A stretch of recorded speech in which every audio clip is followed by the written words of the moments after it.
This shit never wants to work. Let's see. Can we get lucky today? Can we get lucky? Can we go live on all three successfully? Which never happens, ever. Okay, kick sending. Maybe. Maybe we got it. Okay. Are we live? Damn it, why does this keep happening? Kick hates me. For some reason. Very sad. I like Kick. I don't know why it doesn't want to work, though. What's up with that? Maybe I'll remove it real quick. I'm going to try removing it. Okay, let's do this. Remove the Kick channel and see if that works. Okay, adding the Kick channel. Probably going to open something that I don't really want to open. Okay, allow access. Is this for... Okay, cool. It's for the sleeve notes one, too. Let's see. Maybe if I re-authenticate, Restream will actually send the packet through correctly. Okay, going live on Kick now. Is this going to work? Testing. Maybe. Hello? Kick? Are we there? Kick! Kick? Kick. Kick, kick, kick, kick. There we go. Okay, we actually might be live on Kick for once. Okay, get this out of here. My goal is to hide the view count. I'm like, oh fuck, it's still not working. Why is Kick just bugging out like this, man? What? Still says unable to connect. Restream. Okay, we'll have to figure that out another time. All right, just Twitch and YouTube today, I guess. Which means that after we're done watching this, might stay up and wait for some new releases to drop. I know I missed some stuff last week. I need to listen to that Gracie Abrams album. Oh, some other stuff, actually. Before we even start watching this, I should probably make like a little bit of an agenda here for what the plan is. But yeah, what's going on God, album of the year, just it really is the best. Like, I don't know if it really did just like eclipse Rim in every way, shape, and form. I feel like, especially this new releases section is just so convenient to get.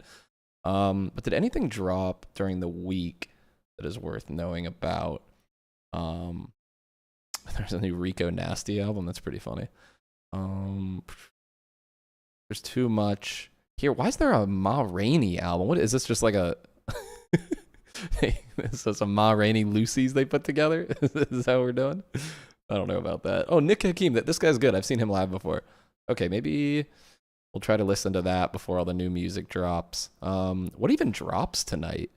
Like, is there anything big?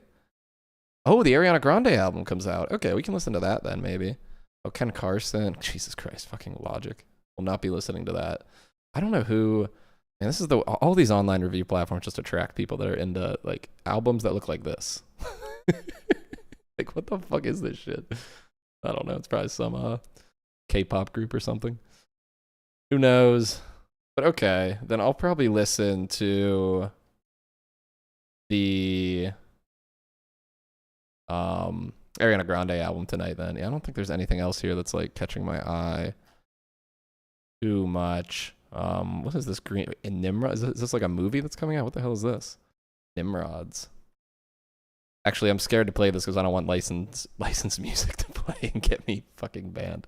I'm actually scared to play the intro to this. I'm glad I kind of went through it a little bit. We're actually going to start the interview a little early because I don't want that section from the... Actually, no, we'll just play from the beginning and I'll just talk over it about that. But okay, I guess that's the plan then. We'll do the interview. I'm sure there's stuff here I want to listen to that I haven't heard yet. So we'll probably pick something from here and just like until the new stuff drops, and then we'll get to the Ariana Grande album, and that will kind of be our night here. So be a fun time. A little bit of late night action on sleeve notes. You know what I mean? I just like did all this shit with my mic too. I think it should be better. One thing I didn't realize is that with like one of these like these things, it's called a cloud lifter, right? And if you have an SM7B with a Scarlett in it, the Scarlett interface is too big to... If I pick that up, this whole stream's going down. The whole thing's going down. But you need one of these cloud lifter things to really like pump the gain for this mic because it's really quiet by default, especially if you're using a Scarlett interface. But apparently, the cord going from the mic to the cloud lifter is supposed to be like the short one, and I've been doing it backwards this whole time, which I wouldn't have even have thought that like cord length mattered for that. But I think my mic is probably sounding a little bit better now, which is nice. Yeah, but All right, man. Oh, dude, this Strokes album is just getting killed by everyone, man. The user ratings are bad. The critic ratings are bad. That's so sad, man. Wow, Falling Out of Love. People, I thought that people are wrong about this one, man. I'm telling you, this is gonna be a big TikTok song. I feel like Reality Vibes. Yeah, I don't know. I think that people got it wrong. I think there's like it's like so much just auto tune. Like I don't know what it's. There's got to be other things like this where people just like they're so conditioned to hate it that like even the brief mention of it, they're just like staying away from it no matter what. It reminds me of how like I'm not even gonna go there. Never mind. All right, let's do this shit. Charli XCX Apple Music interview. Zane Lowe. Looks like they flew out to her, which makes sense because I guess they were just in Europe doing the Rolling Stones interviews. Maybe Zane's just been hanging out there for a little bit, getting with all the British artists.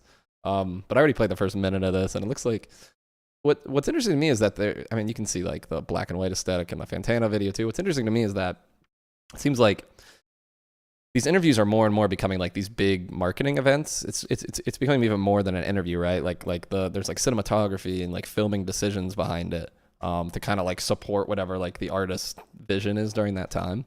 It's very interesting. These interviews are becoming like more, I don't know, like linked to whatever era the artist is trying to do, I guess you could say. But all right, let's start this. I'll just be pausing throughout and making little comments, probably making fun of Zane Lowe a little bit because I think he's a little bit of like a funny interviewer sometime. You know, we'll probably get lots of questions that don't really mean much he's probably just gonna basically, I feel like what he does is he just asks like, how did you make this in like 20 different ways? So I don't know. We'll see if he actually asks her anything interesting. It's Charli. I feel like she normally does pretty well in interviews. So let's see what we got. If you guys didn't know, this is a very subtle reference right here, you know, that Charli is British, you know, I don't know if people know that about her. It's a pretty under the radar fact. So just keep that in mind as we're watching this. There's going to be lots of hints about her Britishness. After Brat. Okay. Got a little cafe here. Jukebox. No way this thing actually still works, right? Gotta be for show. I really was like, I'm not going to make another record. Everybody sort of took that statement as like, oh, she's retiring. Like, no. But I really did think I would have like quite a long pause. And then, you know, inspiration struck. Do we know why that is? I don't really remember saying that, to be honest. We know why she said she was going to take a long pause after Brat. Because she really... That's interesting. Maybe that was before it like blew up, you know? She was kind of going in thinking it was going to be her last one. But there's kind of... I mean, there's no way with the album, the way that album blew up, that she thought that she wouldn't put out music again. I mean, technically she's dropped 2 albums since then. I don't know about that. She might be trying to like play up the mystique of it a little bit or something. I don't know. Or like I said, maybe she did originally think that. And then yeah, obviously the music's probably become more of like a money earner for her lately. I'm gonna fuck around with my camera here for a second. I don't like. It really bugs me when this camera I have just always wants to AI auto track no matter what I do. But I like it when yeah, there we go. I want those lights to be like symmetrical. Okay, let's keep going. I'm gonna get banned for this. YouTube, don't yell at me. I'm talking over it. YouTube, don't yell at me. I'm talking over this shit. I'm talking over it. Okay, there we go. Somewhere in California. Oh, they're in California. It's they're nice, not even in Britain. Seeing the same people around you. Mm-hmm.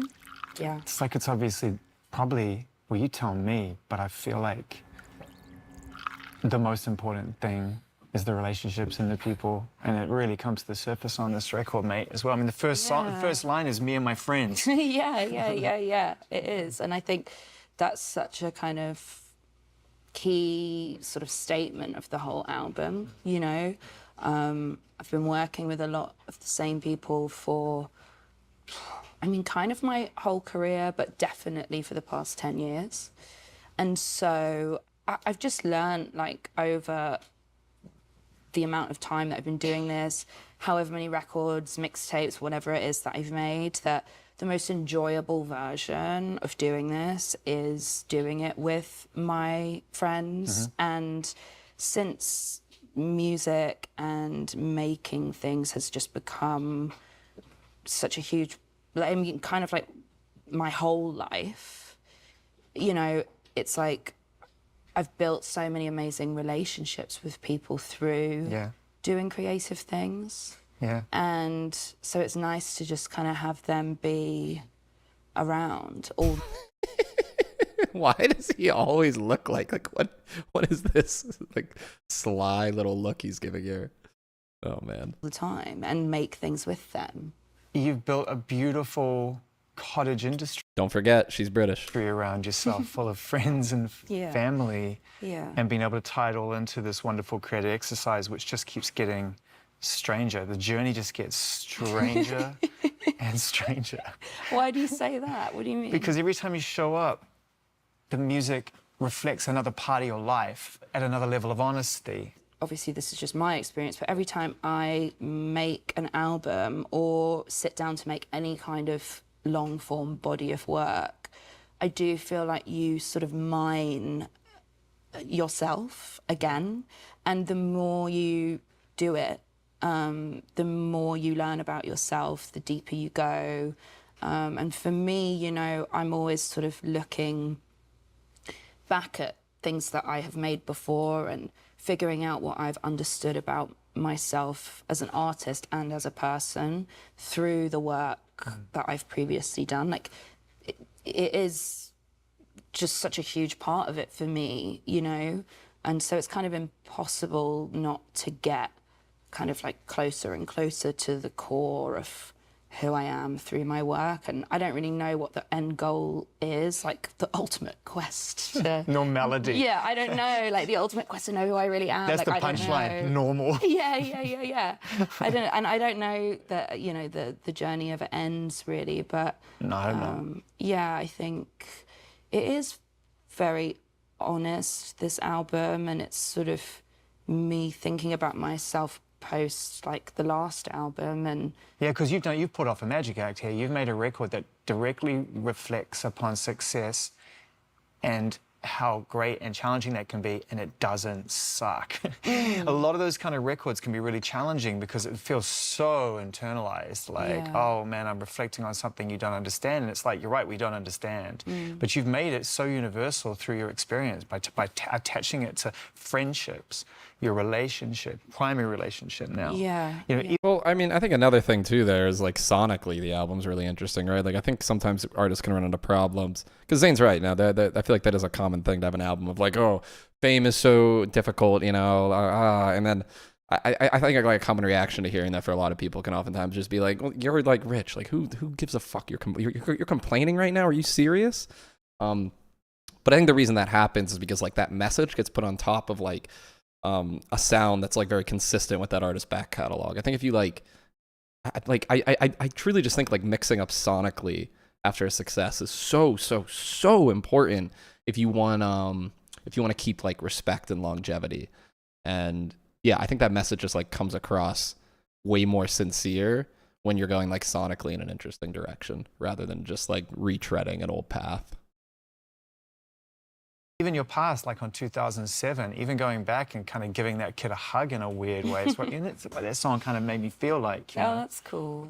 Yeah, I mean, I think the sort of human experience, whilst we all have our different versions of it, there are kind of through threads that apply to everybody. You know, I think I'm very lucky to live the life that I lived, and I've worked very hard for it, but there's still some, you know, like core feelings that I feel like my friends who, you know, aren't musicians or sort of making work publicly or even on the internet also experience, you know, which is their relationships with their friends, their relationships with themselves, their insecurities, their constant state of doom that they sometimes feel. And I think no matter who you are and what you do, everybody has their own kind of feelings about those things, you know. So Yeah. it makes me happy that you say that it's relatable, I suppose. Yeah, like, very much so. not that that's my kind of end goal in Are you a not way. trying to relate to all of us when you're writing your life story? Yeah, no, What's wrong with you? I know. Okay, but like, doesn't really mean much coming from Zane Lowe, who's also like a multi-millionaire, super famous person. I don't know, Charli. I don't know if that's the person you want to be telling you that your music feels relatable. I don't know.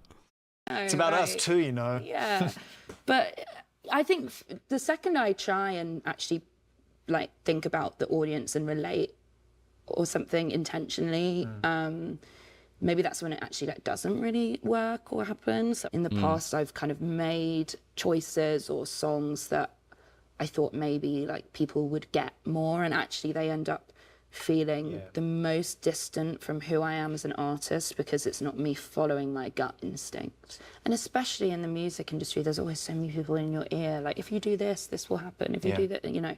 And I think I've definitely got a lot better at shutting that out and really trusting my own kind of inner voice to make the decisions I want to make creatively. And I always feel that those are the most rewarding decisions, you know. In a way, that is kind of 2007 pop star in a bedroom, isn't it? Like, yeah. it's pure, and there isn't anybody telling you that you've got something if you just do this a little more and that a little more and tune it a little more. There's an innocence to that, like you said, heaven, and this idea of being a 13-year-old kid just trying to figure it out. Yeah, and you know, it's funny, it's like that song, I think on one level, it really is just about making TikToks and how everybody can kind of have this version of performance Sleeve notes, or tiktok.com/sleeve notes. now. If they want to, they can kind of literally be a star for 15 seconds in a video and put it online, and people can respond to it in a very kind of Warholian kind of a way. And so in one way, that song really In is a very about that, what? What did she say?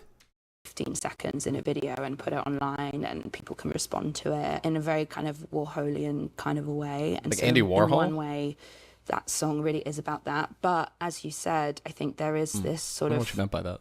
nostalgia and paying homage to my younger self, who was on MySpace uploading like crappy songs and demos and doing that whole thing back then. And that was such a sweet kind of pure time, because it was sort of before this kind of level of comparison that I think happens to all of us as we kind of grow older and get more immersed into the world around us and things like that. And it was like a very pure time. I was like never embarrassed about anything back then, which is so sweet and cool. And, you know, I kind of work hard to try and like get back to that. And Yeah, because you make that statement on the record too, which is, Yeah. I don't get embarrassed. even if I suck. Like, I yeah. don't believe you entirely, because I think it's impossible for us to not Yeah, feel yeah, some yeah, yeah. form of self-consciousness. But that's also a really cool theme of this record, which is like this term, like paradox, shows up a lot on this record. You know, at times two things are right and exactly. I hate this camera angle, man. It's like, it's cool to do it first, but what the fuck? His hands kind of look like feet here. Like, I don't know. I don't think you should have just done the face shots. the same breath. Like, wink, wink is literally. Also, what is this thing right here? This like metal square? They're in California, not Britain. So I'm like the fucking quarters. Give me a fuck. You think either of these two is carrying around quarters? Like, give me a fucking break. Come on. Like that example of that, in the same line, you're making one statement and then contradicting it in a really Yeah. interesting and funny way. How did you land in that place where you wanted to acknowledge things, sort of truths and some accountabilities, but at the same time not make it so self-obsessed that it's like, oh, I've got confessions to make. It's like, you know what I mean? It's, Well, I think, you know, the whole album is kind of like that because, I mean, that's my existence as a human. Like, I'm a very contradictory person. I believe one thing, but can sometimes kind of act another way. And I think that is just human nature in a way. And also, I think for me, being a musician and getting to do all of the other things that I get to do alongside being a musician, it's so fun. And in ways, it's so light But at the same time, it means everything to me. And that's kind of where the album title came from too. You know, it's like these three kind of probably most popular pillars of the arts are things that people can engage with in a really kind of light-hearted, fun, escapist kind of a way. Or it could be desperately serious. Or that, exactly. And Yeah. that's how I feel about all of this stuff that I'm talking about on the record, about music, fashion and film as a whole. It's like, it means everything, but also at the same time, it is quite, I don't know, like cyclable or something in a way. And so I think the tone of the album, it's like, it can be really fun, but it's also very serious. And like making sure that I am having fun and doing the things that make me feel passionate is kind of detrimental to me and my brain.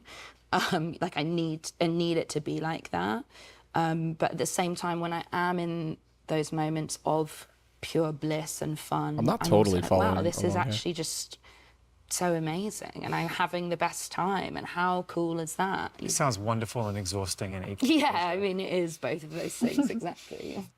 One thing I do like that she says that I feel like, well, one thing I can't stand is in like any discussion of fiction, when someone will be like, oh, this is like out of character for someone. When the reality is like, dude, humans do stuff that's out of character all the time. Like she said, like people don't stick to like really 100% of themselves all the time. Like she's saying right here, like, oh, they're making music can be like really, really fun. And then it becomes like this super serious thing that like bogs me down and like makes me think all these dark thoughts, right? Like we don't have, there's not a lot of consistency to us at the end of the day.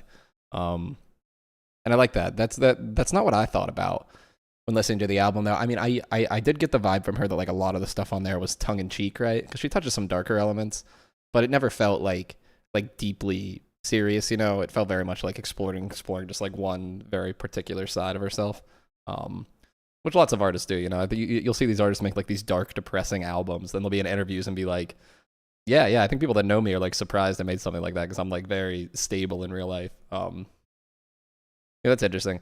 I don't know, like I feel like the Apple Music interviews they're cool, like they're very well shot. I think Zane's a good guy. I wish they got more into like how the tracks actually got made. I feel like he used to do this back in the day, but it turns more into like this I don't know, like this very high level like emotional discussion about where the songs came from and where the artist is in life.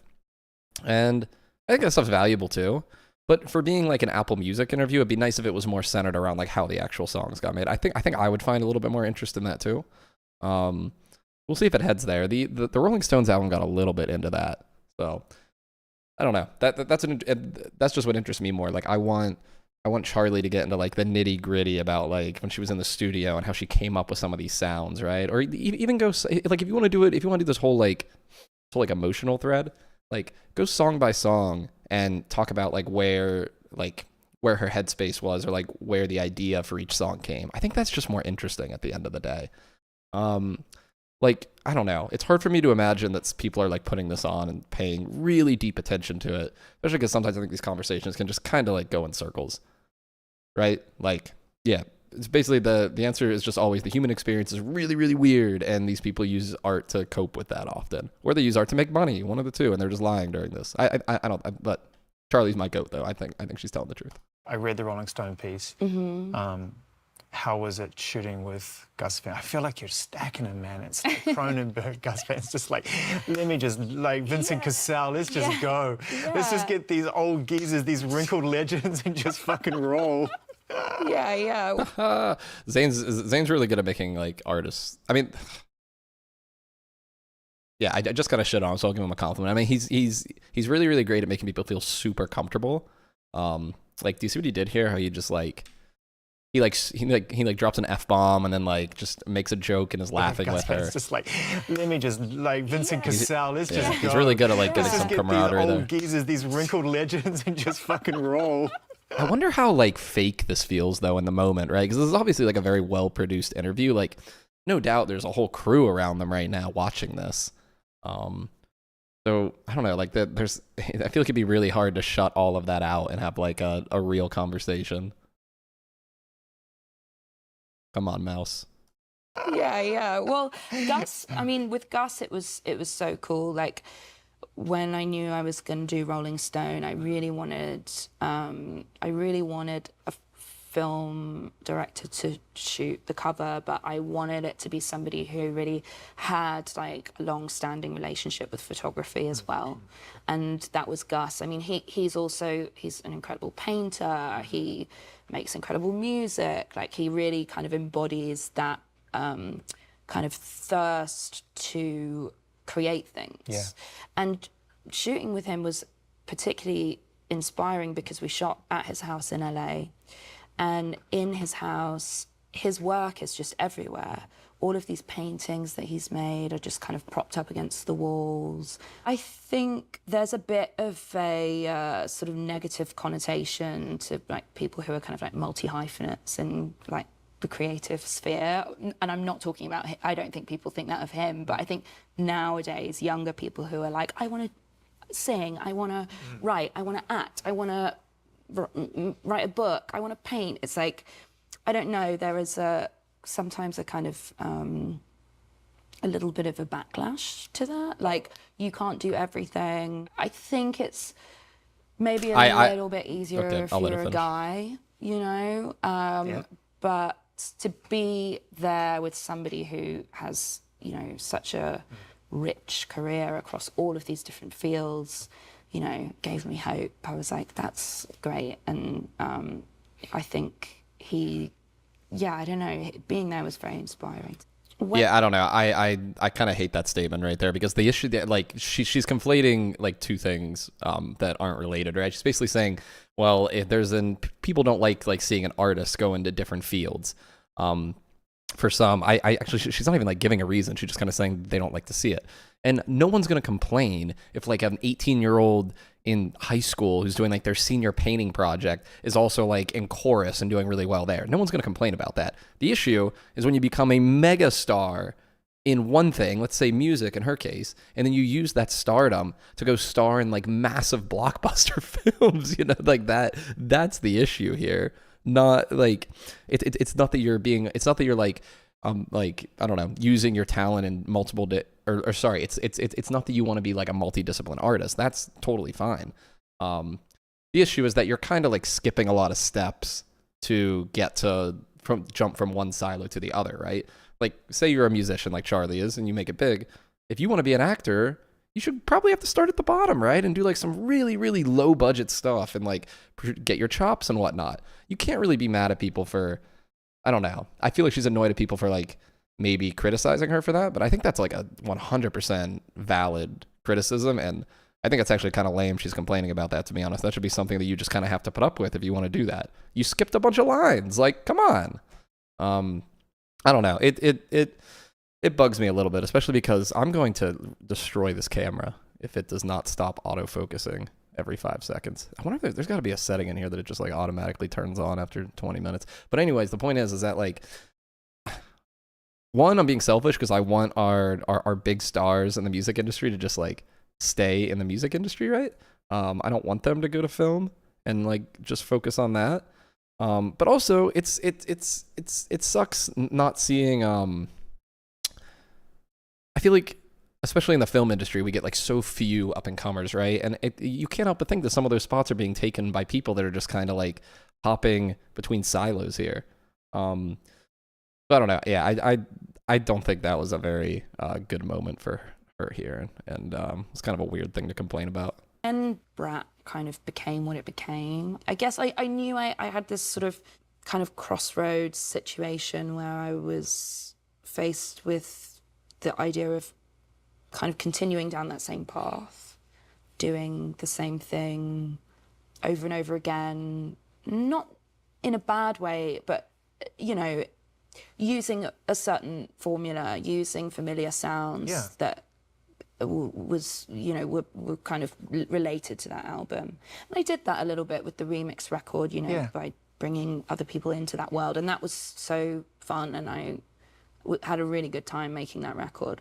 But I guess And just genius from like a streaming numbers perspective too, to make an all remix record like that. Especially like, man, the way she built in like storylines with it too, with Billy and Lord, like fuck, dude. Like regardless of what you think about Brad, just the marketing behind this thing was unreal. Gosh, it's just I wish we could get a peek behind the curtain sometimes. Like I God, when I die, you know people say when they die they want like a scoreboard of all their stats. I want to know like what percentage of success is attributed to each pop star's like own person, right? Like how much did Charli have to do with that marketing? Like what were any of those decisions even hers? I'd love to know. I could have kind of, doubled down and done it again. Or I could have used the sort of platform that I had from Brat to go on and work in a slightly different way, and kind of collaborate with different people in different spheres. And that's what I ended up doing. And that was far more appealing to me because, I don't know, I mean, you know this about me, I'm very restless, and I think I don't want to do the same thing over and over again. And maybe that is my sort of cross I have to bear, and why people won't always perhaps like get me or whatever. But like musically, I mean. But I'm okay with that because I think, this is my life and I have to do what makes me happy and inspired. This is something we were accustomed to, and as fans. And I mean that's sorry to cut you off, Zane. But I mean that's something that I think the fans really like about her though, is that you're not gonna get repeats.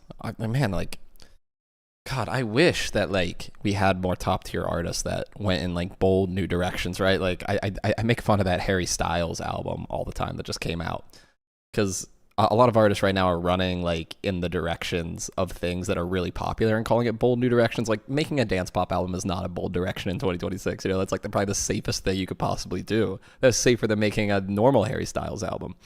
But what Charli's doing with her album is like obviously way, way, way off the beaten path, which is cool. It's cool, and I believe her that she likes doing that.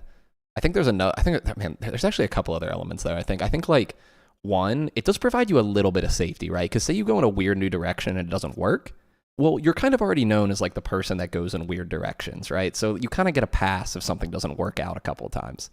There's that, and there's like, it also like removes all pressure to make a sequel to like your big hit, right? Like she can kind of go in and not, as long as she says beforehand, like, hey, this is going to be way different, then that's like a big expectation setting thing to do.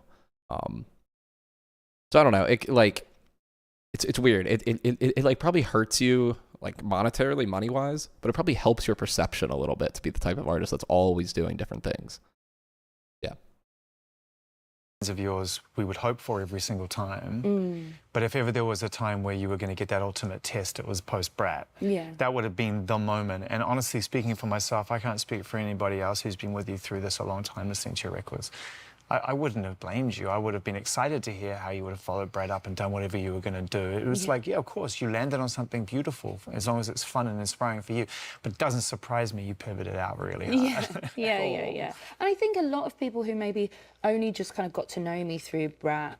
It's probably most challenging for them. Yeah, which is totally cool. But it's also like, that's why you like artists. You don't like artists because you can predict their every move. That's like not as sort of fun or whatever, or at least for me.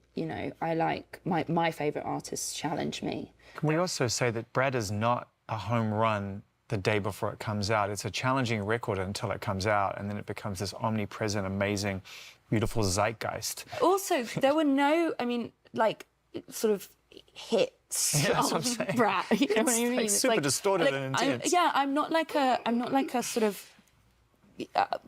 I mean, I get what she means in the conventional sense, but that feels a little like the way we define hits nowadays is just so different, right? If you look at the Brat like stream numbers, they're probably like insane, right? Like what's 360 at? Like obviously it's not like at a billion, but it's definitely in the hundreds of millions. Like you're telling me that we can't call, like if we can't call 360 or Apple a hit, then I don't even really know what we're doing here. to be totally honest with you. Why isn't this loading, Spotify? Oh gosh, do you have to have a Spotify account to view this shit? Oh, that is so lame. I'm not doing it, Spotify. I abandoned you long ago. I will not be making a return. That's weird. Oh, that actually really sucks. They're pulling like what Musk did with X. You have to have an account to like view anything. Look at this. This whole thing is like blank over here. All right, well, that's too bad. Pop off on the charts. But I mean, like I think there hit were a lot of hits on Fuck Brett. off, boom, artists. clap, fucking Icona Pop. Come on, you stack yeah, those. like fucking 15 years ago. But you know what you're doing. No, I know, but you know what? I'm not saying that in a self-deprecating way. Yeah, like, yeah. By the way, like I'm just saying. I just wanted to shout out boom, clap. Okay, That was yeah, just- sure. But that's just, you know, that's not why. She was that's featured not on that though, my right? Wasn't her song? Sort of direction when I make music, and actually, you know, it's like. People are always like, yeah, but she could do that if she wanted to. I'm like, could I? Like, I don't fucking know. Like, whenever that has happened, it's never been like this mastermind, like, oh, and now I'm going to have, I love it. And it's going to be this thing. It's like, I was like, when I wrote that song, I was like, this is the worst song I've ever made. You know what I mean? Like, I don't know. I don't know. So That's such a common thing with like all popular musicians too, and you can kind of almost tell in the way that like singles are selected. I feel like this year especially, people are just really struggling to pick out the singles that are going to connect with people. I think the singles that were released for Music Fashion Film were like really weird decisions and maybe not the best ones. So yeah, it's interesting how much like a lot of things nowadays, it's just like kind of playing the lottery. Like you just really don't know what's going to blow up at the end of the day. but that's never my sort of goal to go there. If it happens, awesome. I'm never going to say no to that, but that's not sort of what I'm like aiming for. I mean, when we spoke about Brett, the remix album was on the verge. It was like teed and ready to go, but you were in it. You were touring. You're in New York doing sold-out shows at MSG. Shaking the fuck out of this glass, yo. Someone tapping their leg on the table? Around from arena to arena. So to get us back up to speed and to dive into music, fashion, and film, how did it feel for your number to come out of the barrel, you know? And it's like, oh shit, people love this, and I'm being talked about, and it's genuine, and the tickets are selling really fast, and people want my opinion, and it's just all of the pistons are firing. Maybe you wanted it your whole life. Maybe you didn't realize you wanted it your whole life. What did it feel like when you got it? Well, you know, I have a big mouth, so I was definitely like having fun with it for sure. Did I want it my whole life? Like, I don't know. Like, I was definitely like interested in that, but actually, I guess I had a hard time sort of imagining a world where I could kind of get all of the things I wanted with little compromise.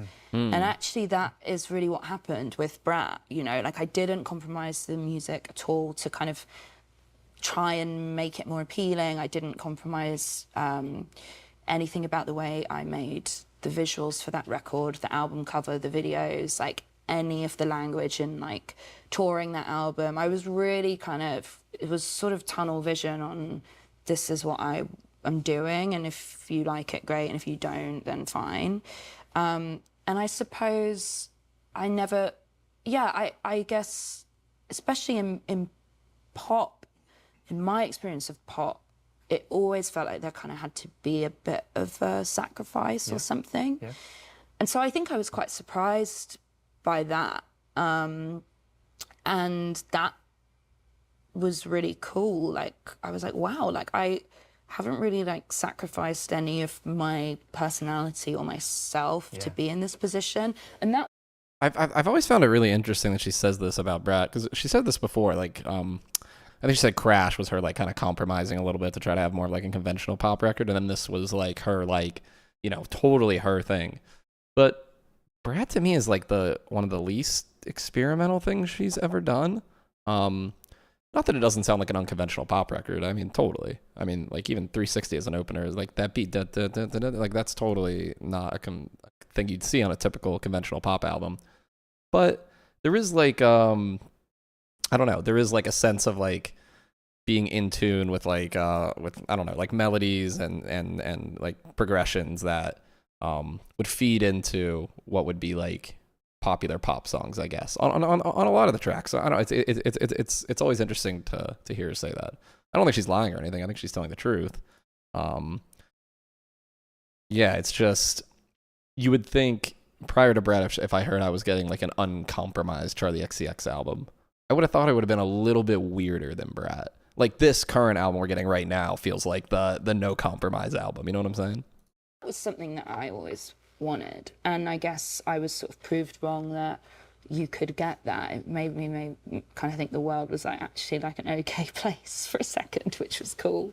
Yeah, it was cool. I'm very grateful for that. I haven't seen The Moment. I'm going to watch it at some point, but... You don't need to, it's fine. No, I know I need to, but I want to, you know, as your friend, but also as a fan, you know. But I do want to know what it was like making that and what you got out of taking something that for a long time everyone took really seriously and then reminding everyone, perhaps as a gift, that actually let's not take it too seriously. Well, it's funny that you say that, and that film isn't me going like, ha ha, this is a joke. Like, that film is about... I've not seen The Moment. What happens when something that you have created gained so much traction and speed and is reinterpreted over and over and over again to the point where it becomes actually quite far away from the initial thing that you intended, and how you as the creator of that deal with that, and how you lose yourself a little bit within other people's interpretations of your work, which is obviously something that is okay. I like this just idea. part of being. This is actually really interesting because I've always been really attracted to the idea that we all have like thousands of different versions of ourselves that exist inside other people. So she's describing like this mega version of that, right? Like you create this big ball of something and it's you. And then like everyone just kind of takes a piece of it and like it gets passed down between friends. You give it to your grandpa, he dies, it gets passed down to like your cousin takes it and gives it to their wife. It's just like passed between a million. It's like a big game of telephone at the end of the day, right? And I think we all deal with this to a degree, like people's perceptions of us, but on such a grand scale like this, fuck, dude. It is like a mind fuck to think about. I could never be famous. Holy shit. That would keep me up at night. So I kind of feel her on this one. Being an artist who releases work into like the public domain, you know, that's not me going like, poor me, like feel sorry for me. Like that is just part and parcel of the deal. God, does anyone else just hate that they couldn't just center these pictures over the table? I mean, this is wild right here. They're not even centered between the lights. I hate it.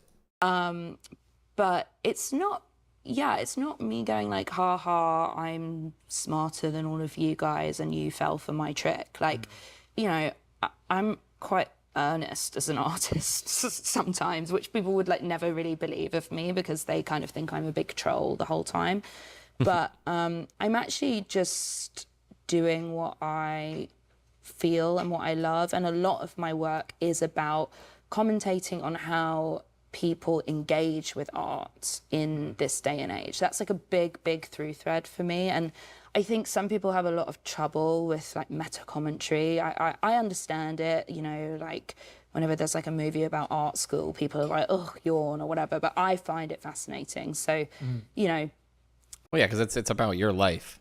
I think the issue people have is, well, it's tough to say, right? Because like people are gonna make art about their own experiences. That's why you get so many films about making movies, right? But I can understand people's criticisms too, because that's not really something they can relate to. Like people want stuff that they can see themselves in at the end of the day. And yeah, getting like another drama about like some aspiring filmmaker or artist is probably not the most relatable thing for most people. I think The Moment is really kind of about that. It's sort of about,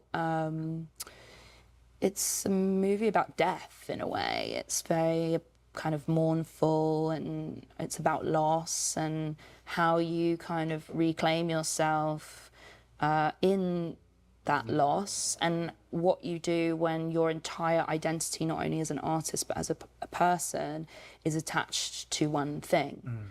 And how you kind of grapple with that. So it's not just, you know, like jokes, although there are a few, but, you know. Glad that you said that. because you're right, I got the wrong end of it. I felt like we were entering into Spinal Tap territory, but No, I mean, look, the film would not have been made without a little bit of that. Spinal Tap. Yeah. And there is some like shots at the label for sure. You know, like there is. I think there is a version of the film where you can like really tap into that kind of stuff. The kind of like Christopher Guest, like sort of Drop Dead Gorgeous vibes. But yeah, then there's also a lot of sadness in it for me. So it depends what level you want to engage with it on. That is the balance Interesting. that you present in your music. And it's funny, you know, I've heard you say a couple of times recently, you mentioned the troll thing. I don't personally get that from anyone I talk to about your music, or whether they're fans or they just know Brad or they're familiar. Yeah. But they do definitely acknowledge that you don't just release and move on, that you do like to observe, and you do like the relationship, to observe the relationship between us and the music and how it changes things. I think it's, who do you, if anyone, do you share that passion within your life? Like, who else gets that? I mean, I would say pretty much all of my collaborators, because I think for all of us, it doesn't really just end with the music, which again kind of goes back to the title of the album. It's so three-dimensional for us, and obviously so, you know, but it's not even just about like, oh, how are we going to build the world and make the video and the album artwork or whatever. It's like, I don't know, like down to the communication of every single element of the album and the persona or not persona, you know? Is that why you said, when you said in Subway Takes that music isn't important? And Artistry is important. artistry is important. Yeah. And obviously That's some cope. That's some cope so she can go make movies. that was me giving like my like soundbite version Yeah, of yeah, that. yes. But yeah, I obviously I think music is important, but I think there are so many great songs, but if they're not communicated in a really thorough way, it's, I think for me at least, harder to feel an attraction and a desire towards them. Interesting. So if you heard a song in passing that was just really moving or connected with you, you're not going to get the full experience unless you find out the context or more to it. Yeah, I like I content. love that. Yeah. I love that. Yep, I do too. Which is probably why I don't really engage as a listener with that many artists. But when I do, I'm like going deep, you know? So you wouldn't say you're a massive music fan? No. I don't know anything about music. I don't know anything about music. I don't know any, I like rarely listen to records. Like people who know me know this like very, very well about me. Like I'm rarely listening to albums in full, especially new records. I'm wonder who aware, she is obviously, and that's not being like shady. Like I'm above it. It's just not what I do. I used to do it a lot more when I was younger. I was a real like fiend for music when I was younger. I was very like into wanting to discover new things, and I wanted to know. And I think part of it is the whole kind of when I'm making music, I don't really like to hear anybody else's music because I want to be super honed into my own world. Yeah, that's pretty wise. I mean, most people I speak to will cop to that. They're like, I was gonna say, I mean, I've heard people say this even outside of music. I know that there's like podcasters that'll say this, that they don't listen to any other podcasts in their space because they don't want to be like influenced and just have their like totally unique vision. So I get that. I don't think that's like a weird thing. As a creative to not like engage that much with other art in your medium. I think that's probably like, it's probably not the majority of like music artists, but I have a feeling there's probably a big chunk that like engage with their medium in that way. if I'm zeroing in on mine as an artist, I can't be too influenced or pushed around. Exactly, yeah. But, you know, there's definitely things I hear in isolation where I'm like, oh, wow, I love that. And I think the biggest compliment of all is like, oh, I'm kind of jealous. Like, I think as an artist, me and Aidan, who shot the album cover, we talk about this all the time. It's like, that's sort of the biggest compliment. If you like get that pang of jealousy, you're like, shit, that must mean it's really, really good. You know? Can you think of one of the last songs you heard that made you feel that way? You know, I think for me, the last piece of work, like video actually, that I saw was when Young Lean I knew it. Young Lean and is so good. Rahman Yeah. did that Generation video. I messaged both of them and I was like, Gotta I'm check that jealous. out. But luckily today when the camera video came out, Rahman texted Aiden and I and was like, I'm jealous. Hey, So dude. it's all like, you know, but it's, yeah, so it's not, it's kind of, you know, I think that's cool, actually. Well, I think the internet in particular, it's slowed down ideas, like a young, lean Roman idea, like something that feels impactful, stops you. Like the first time you saw This Is America, everyone was just like, whoa. Yeah. And That's so I feel like rare now. Like that just doesn't happen. God, This Is America was kind of like this weird sort of moment. I think that song's not even really that good, to be honest. And the video isn't even that. I mean, there's some like somewhat brutal stuff in there, but it's not like that controversial. Like I feel like the recent Vince Staples video is like way darker than that. So I don't know. Yeah, but we don't really get like cultural things like that in music anymore. I guess like the Kendrick Drake feud was like that, but that was already what, 2 years ago now. Like I feel like we haven't gotten anything remotely like that since. That's something you are committed to. Is like, it's not enough to just make. I've got to do my best to make it stand up in that world. Yeah, and I think with this album in particular, I've been thinking about it in kind of a really sort of long-term type way. I want these videos and sort of the overarching message and feeling of the songs on the album to really be something that people can like live with for a long time and revisit. And not to say that I think other records I've made don't feel that way, but actually when I look back at Brat, I think it really was a kind of sort of culmination of the time in a way. And I think maybe this album is a little bit like less representative of the time right now. I think you could listen to a song like I'm Afraid Now, and I think someone could listen to it in 20 years' time and it will resonate in a very real way. Yeah. It would be really disingenuous of me to not stop and try to talk a little bit about that song, because it's a singularity too. It's almost really, to me at least, listening to it, like zeroed in on one particular moment, not the grand scheme of relationships and marriages and all the big swirl of the macro of it. It's like, no, it's that singular moment of like, what does this moment mean to me? Yeah. This proposal mean to me? And all the things that flood through that. Yeah. That's the observer's point of view. I'd love to hear from the writer. Yeah.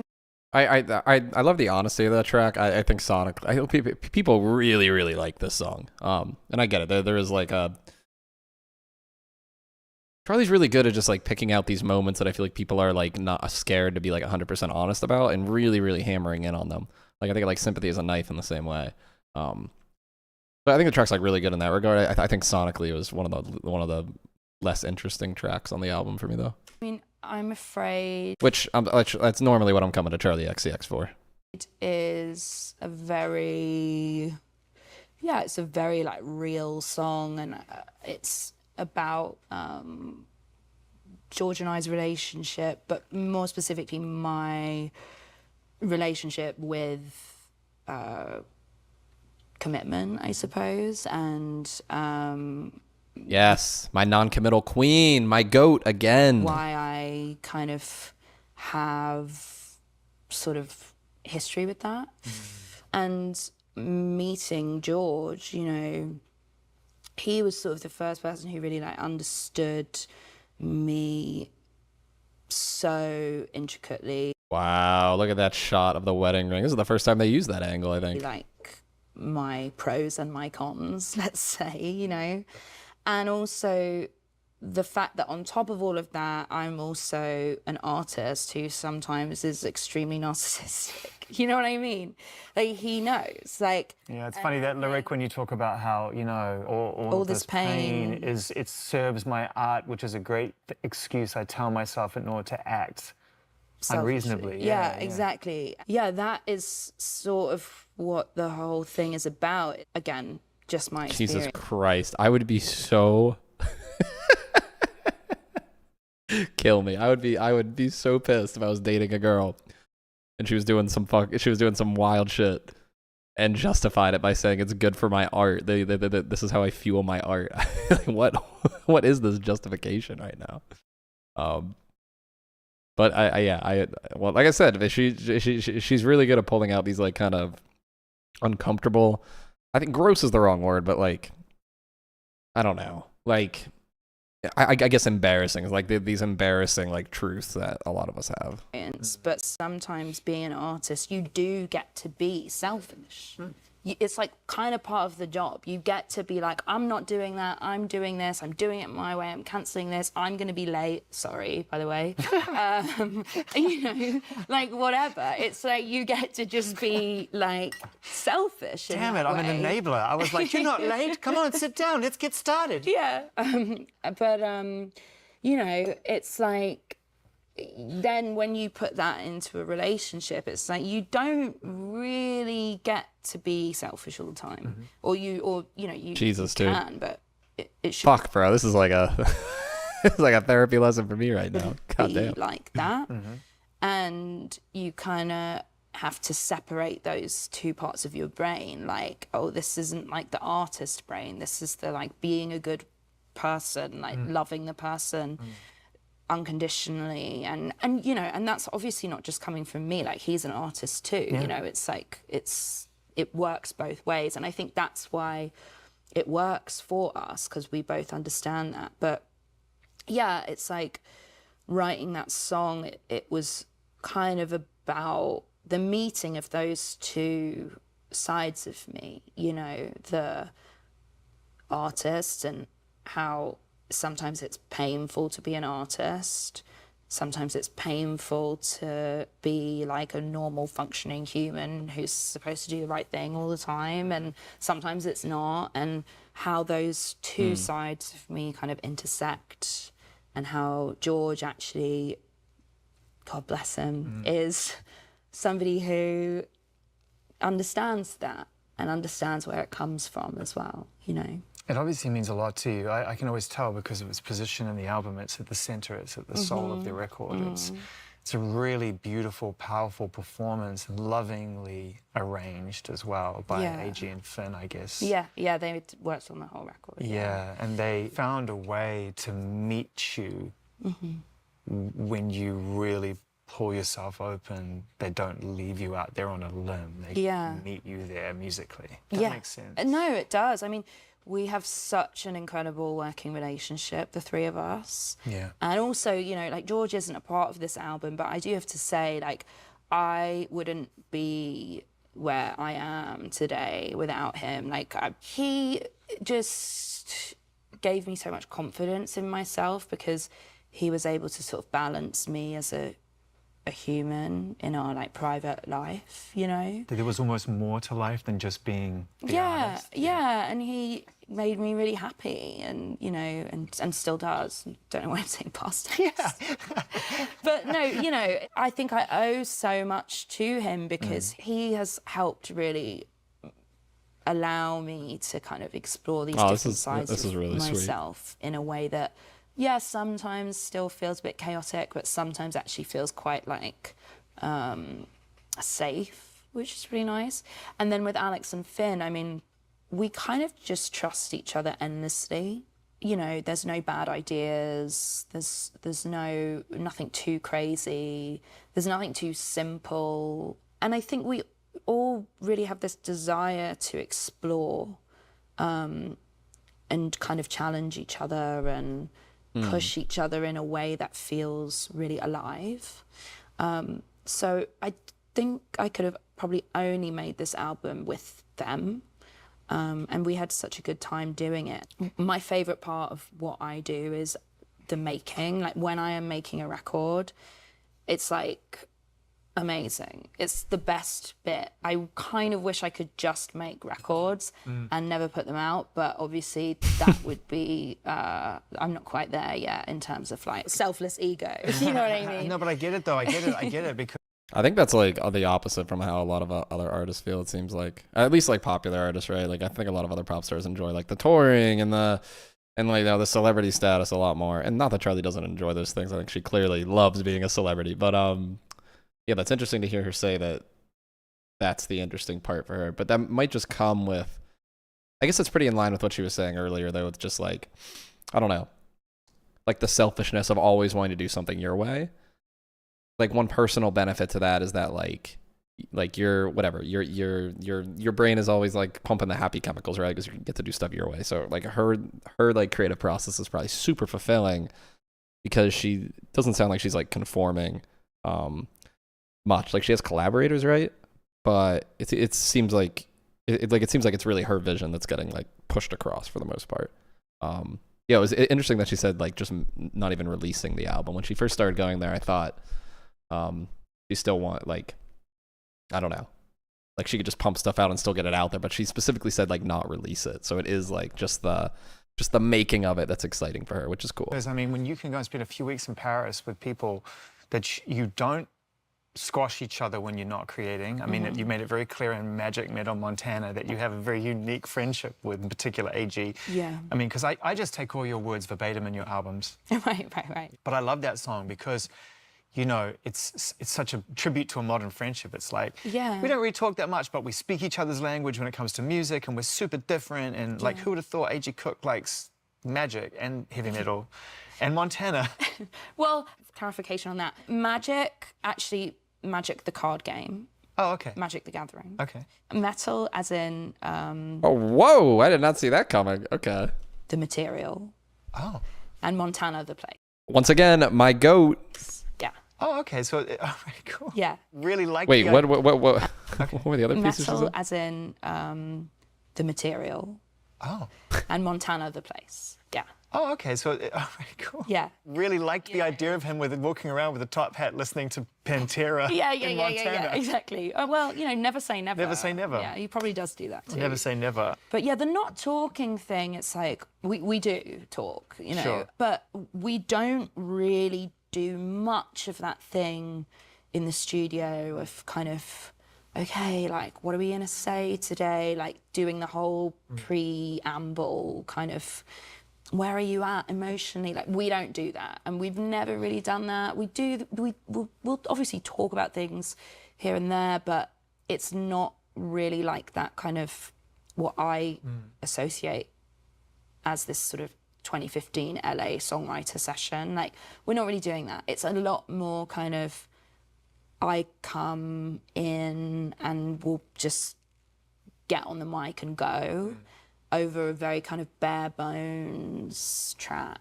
and then we build it out, and there's not too much like, what are you trying to say, Charli? Like, he's not sort of doing that. So when you're doing your vocal for I'm Afraid, or even a song like Camera or Finally. Persona, the friendship doesn't show up in that regard, like, hey, Oh my are you God. okay? This is a hard one to sing. It's just like, nah, we're cool. Oh no! because- Oh God! I thought we were gonna get a more technical thing there, and then it just gets gets into friendship.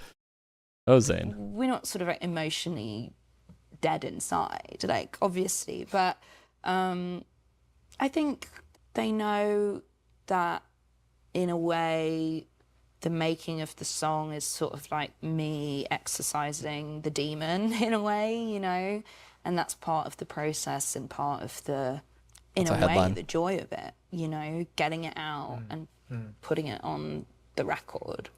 Going back to what we were saying at the beginning, that idea of kind of every album getting closer to the core of who you are and what makes you happy. This album has been a really big one for me in terms of that, doing it with the people I've done it with, my way, in Paris. The first couple of weeks that we were writing there was during Fashion Week. And so that was fun just because there were so many other sort of characters around, and that was a very sort of vibrant time, lots of parties and stupid dinners and whatever. And, you know, we could go out and see a bunch of people and come back and write and you know, or not, like just, that was cool. And also we were all like dressing really well the whole time, which was cute, you know.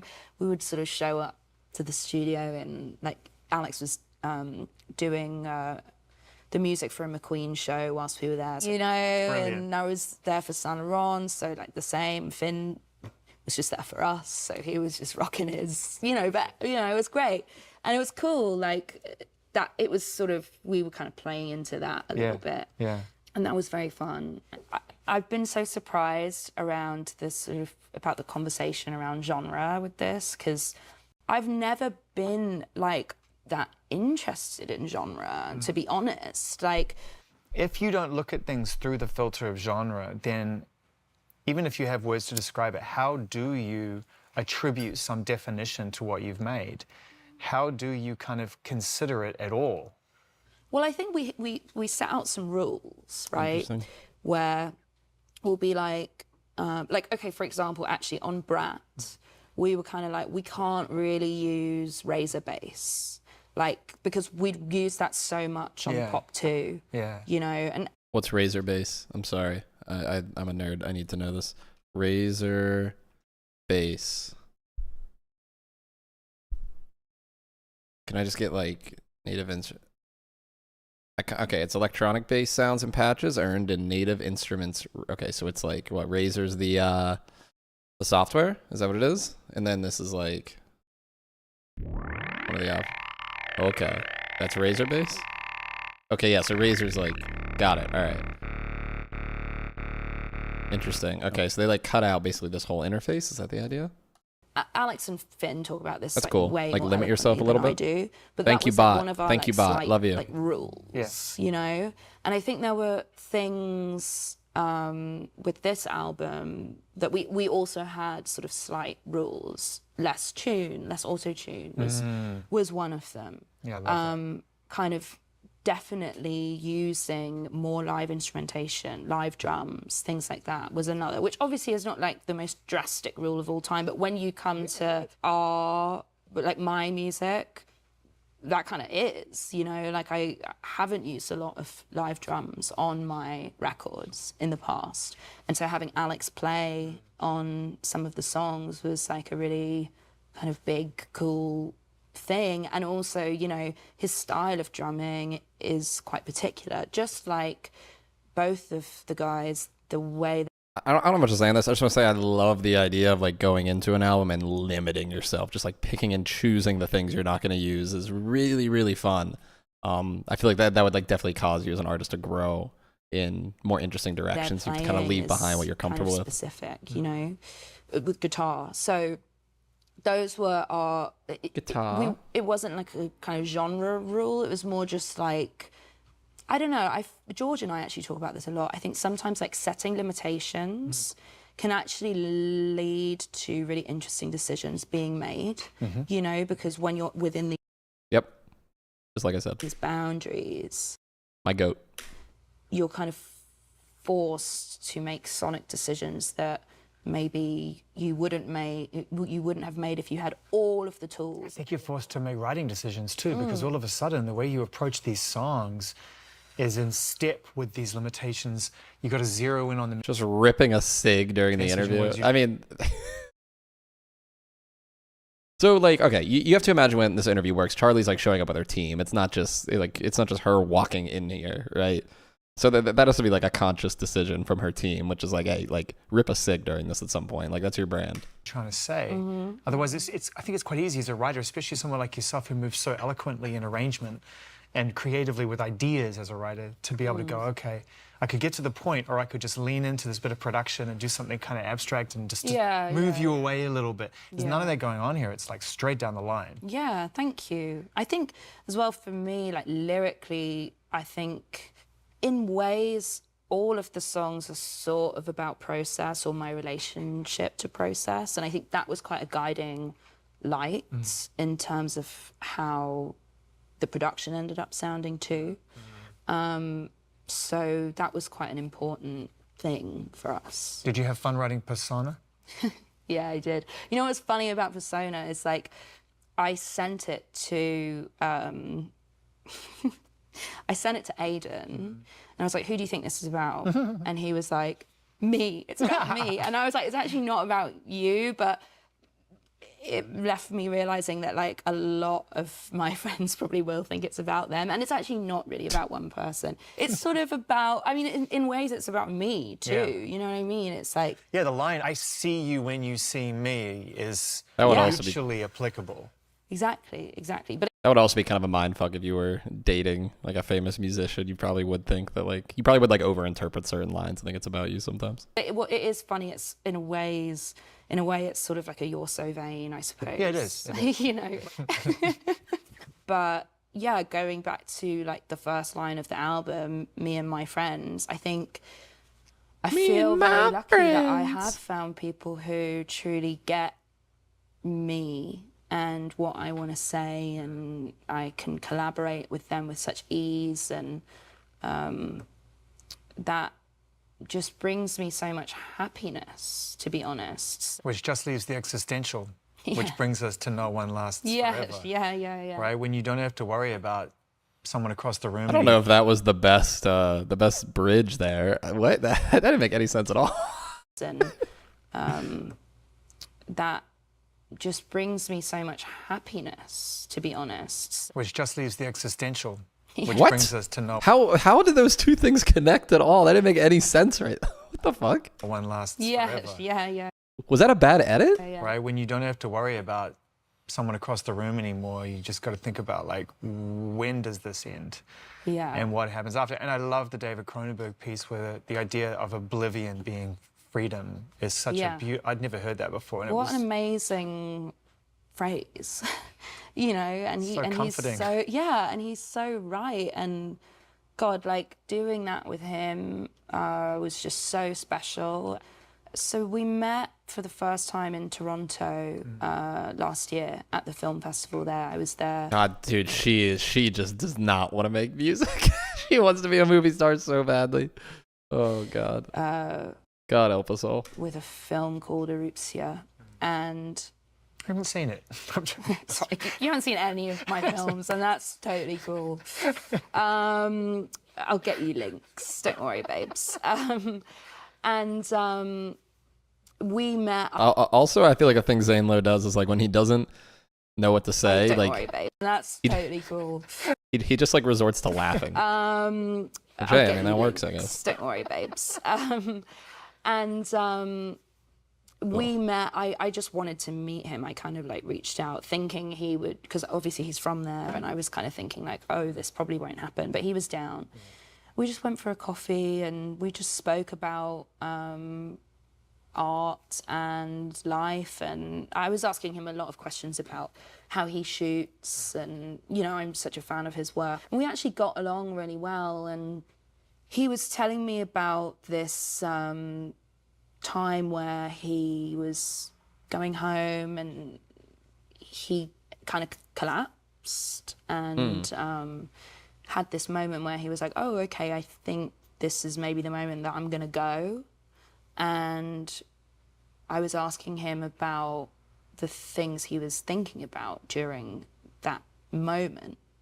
And his response was just so present. And, you know, I naively was asking him, like, were you thinking about your work and, like, art? And, like, and he was like, no, like, obviously not. I was thinking about my, you know, loved ones, and also just being at peace with that this is the moment. And that conversation really stuck with me. And after we wrote this song, we kind of knew we wanted to have this sort of spoken outro, kind of lamenting on this idea of no one lasting forever, nothing lasting forever. We were kind of going back and forth about who that person could be. And then I remembered the conversation I'd had with David. And so I sent him some of the album and I sent him the song and just asked him if he would want to talk at the end, if he responded to the song, and he said that he did. And so I flew back to Toronto and we just sat in a studio and had a conversation for an hour where I asked him a bunch of questions. the whole recording is actually so incredible, and I feel like very grateful that I have that, you know. And towards the end of our conversation, he kind of started talking about that story again, and then dropped that crazy phrase of oblivion is freedom. It's amazing. And I sent it to the guys, and it was funny, like they had asked me, because they weren't there, they had asked me, like, as you're going, will you just flag like the parts that you think could be used? And I basically flagged like This the story's entire hour. Every boring. second I was like, this, because he was just saying so much amazing stuff, you know, hearing him talk about art and how he This woman is sees himself enamored as with an film. artist and a She's obsessed. director and a public figure versus Listen, I was a film bro once. When you are far enough down the film bro journey that you are into David Cronenberg like this, you know you've gone too far, okay? This is too far at this point, okay? Like, I don't even know what comes after that, to be honest. I mean, actually, you know, the more I think about it, Charli kind of is a big film bro, right? Like, she posts her letterbox. She's sitting here, like, ripping cigs right now. She's going for this black and white aesthetic. Maybe she's a film bro at heart. is like not, he doesn't really see himself as that, you know, like it was all very, very interesting to me. So I flagged so much of it. And then, yeah, this phrase kind of came out at the end, and Alex and Finn really gravitated towards that, and they kind of built out the outro of the song that way. Yeah, just magnificent. Yeah, and I sent it to David because he had been so chill. He was like, do whatever, like, chop it up, I don't care. He was very, very chill. And yeah, he was happy, so that was it. And now, it's funny, like, listening to that, I'm like, I think it's kind of, it's sort of, it's changed the way I think about a lot of things, actually, that conversation and that song, and what I want from my life, which is really to do the things that I love in the moment that I want to do them, and not sort of torture myself thinking about the consequences. And I think I've always known that in the back of my mind, but hearing, honestly, like a hero of mine sort of say that to me on one of my own songs has really just cemented that for me. Does it help you feel that way when you look at your album cover and you see these three people I need to take that advice to hop on the stream more. stacked, who each of them have been on their own unique journey, individuals in every way, Yeah. hugely influential in every way, but outliers? Yeah. I mean, yeah, like I have to pinch myself to like get a reality check and be like, oh my God, these three people are on my album cover. Tell me you were there on the day. Oh my God, yeah. We were there, and it was such a cute day, being real. Like Aiden was shooting it, as I said, and we were obviously so nervous because, you know, it's like three legends in the room at the same time. We were right down to the line. We had to hand in like the vinyl artwork like the next day, like no question. Otherwise we would like miss the vinyl deadline, you know, all that boring stuff. Yeah. And so we were like, oh my God, if we don't get it now, we're fucked. And we did. They came, it was amazing. And It was a pretty it was hard the album first cover, time I'm not they'd gonna all kind lie. of been in the room together. I think Marty and Mark had possibly Marty? met before, but there was a lot of kind of nervous energy all round, which was also quite sweet. Yeah, because John Cale doesn't fucking play either. No, he doesn't. He doesn't He doesn't. And yeah, it was one of those days where I was like, wow, I'm really going to remember this for the rest of my life, and this is probably never going to happen again. And I felt very emotional being in that room with those three people and my best friend shooting the image. I was like, wow, this is going back to selfish. I was like, this is one for me, you know, I was, because they mean so much to me. And I think everybody probably has their own sort of trifecta of music, fashion, film. And Sure. for me, it's them. I wasn't sure if you were going to go play shows on this record, because I would imagine that would have been the one thing that would have been like, I'm tired. Do I want to go hit the road again? I mean, Yep. is there a bit of truth in that? Yes, I'm hype. I'm ready. The show's going to be off the fucking hook. There's no doubt about that. But we should acknowledge it takes a lot out of people. Yeah, yeah. And you know what? Like, I'm a bit of a baby when it comes to touring. Like, Right. I don't tour a My goat. lot. Right. Anyways, Right. there's so many artists who tour endlessly, and that to me it's like a superpower.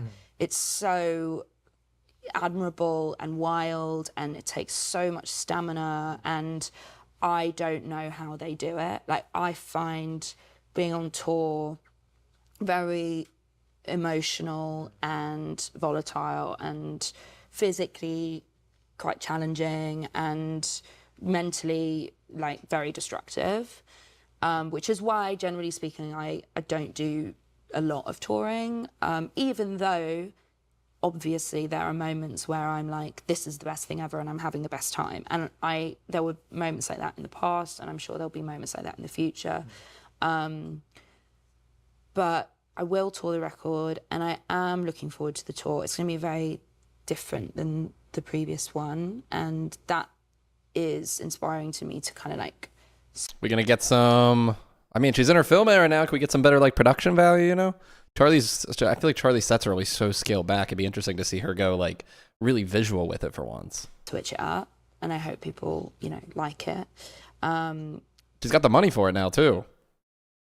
Treat us a little bit. Yeah, it won't be a long tour. Yeah. When you announced it, I was like, wow, okay, this is cool. We're going to get a chance to go around again because, Yeah.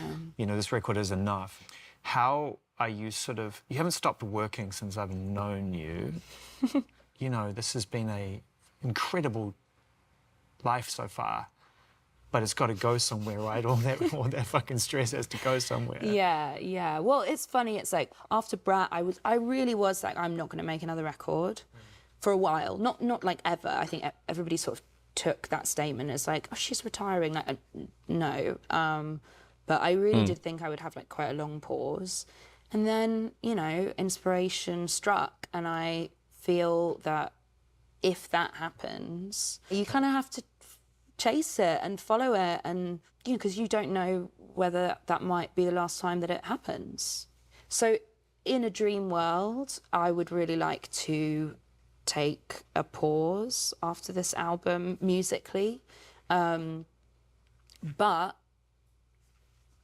I don't know. If inspiration comes along, I'm not going to deny it. But I would like to... I as much as I love Charli, I think it makes. I think if she dropped another album in a year or two, I think it would hit that point where people are like, okay, maybe we're not as positive on this one as we have been in the past because we've been getting a lot from you at this point. You know, I think she's made the right choice. Like, she's really capitalized on the Brad thing. Like, she's entered all these different mediums and whatnot. And yeah, probably taking a break is the right move. Like imagine a Charli XCX album in like 5 years from now, you know, when people really, really would be excited for it. That would be, I think that would definitely be the right move at this point. Sort of chill for like 2020. Like, man, dude, I think about when this, dude, who knows how far away we are from it still. Like, whenever this next Chapel Roan album comes out, people are going to lose their fucking minds. It's because she's barely done anything since the Midwest Princess thing dropped. I mean, it's been... Midwest Princess dropped, what, 2022? I think? Or was it 2023? When did Midwest Princess drop? Yeah, 2023. I mean, it's already been 3 years. Whew. Dude, that's going to be... Oh, Jesus Christ, people are going to be fiends when that comes out. Films, maybe write, like, you know, I know, I'll not be at songs, least. like write a script or just for myself. But maybe, I don't know, maybe we'll be sat down this time next year. Probably not that soon, but, you know, you never know. Like, I'm just going where the wind takes me, really. Yeah. That was an okay interview. Once again, it's just like... I just don't know who these interviews are for at the end of the day. Like, I don't, like, especially because, like, when you're talking about all, like, the personal stuff, it's like, dude, like, are these, like, all over social media, right? Like her fans probably already know how she's feeling about a lot of these things. I don't know if that needs to happen in an Apple Music interview. Like I would so much rather we got into the actual like song making process or what like her inspirations were for this album. And I guess we get a little bit into that.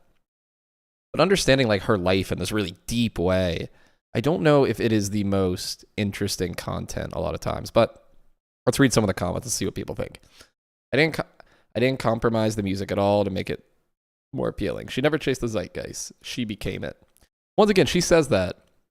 But Brat to me has always sounded a little bit more in line with popular conventions of music at the time.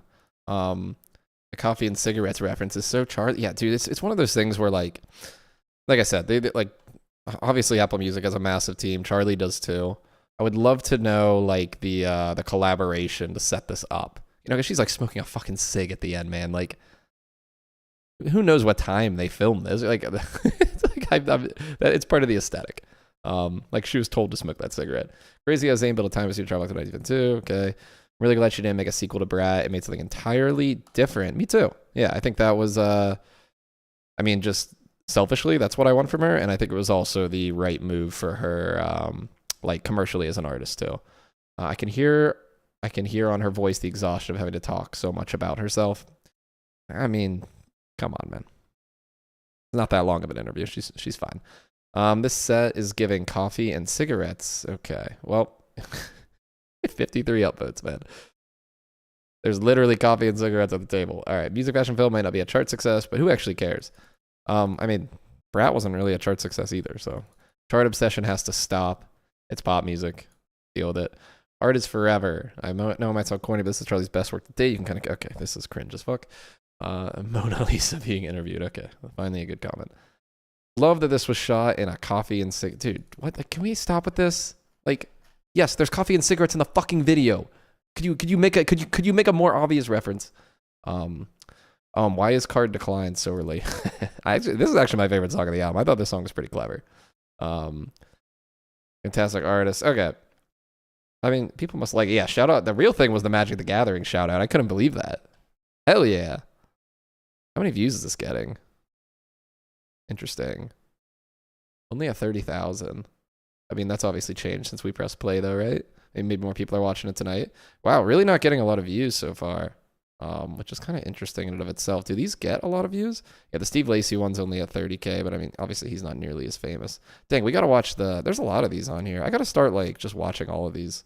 Well, I guess all of them aren't Zane Lowe interviews, right? Is there like a playlist for this? If we go here, we see like Zane Lowe interviews. Oh, is this just 2025? I mean, okay, we definitely don't need. Oh my God, that's Lady Gaga. I had no idea who that was.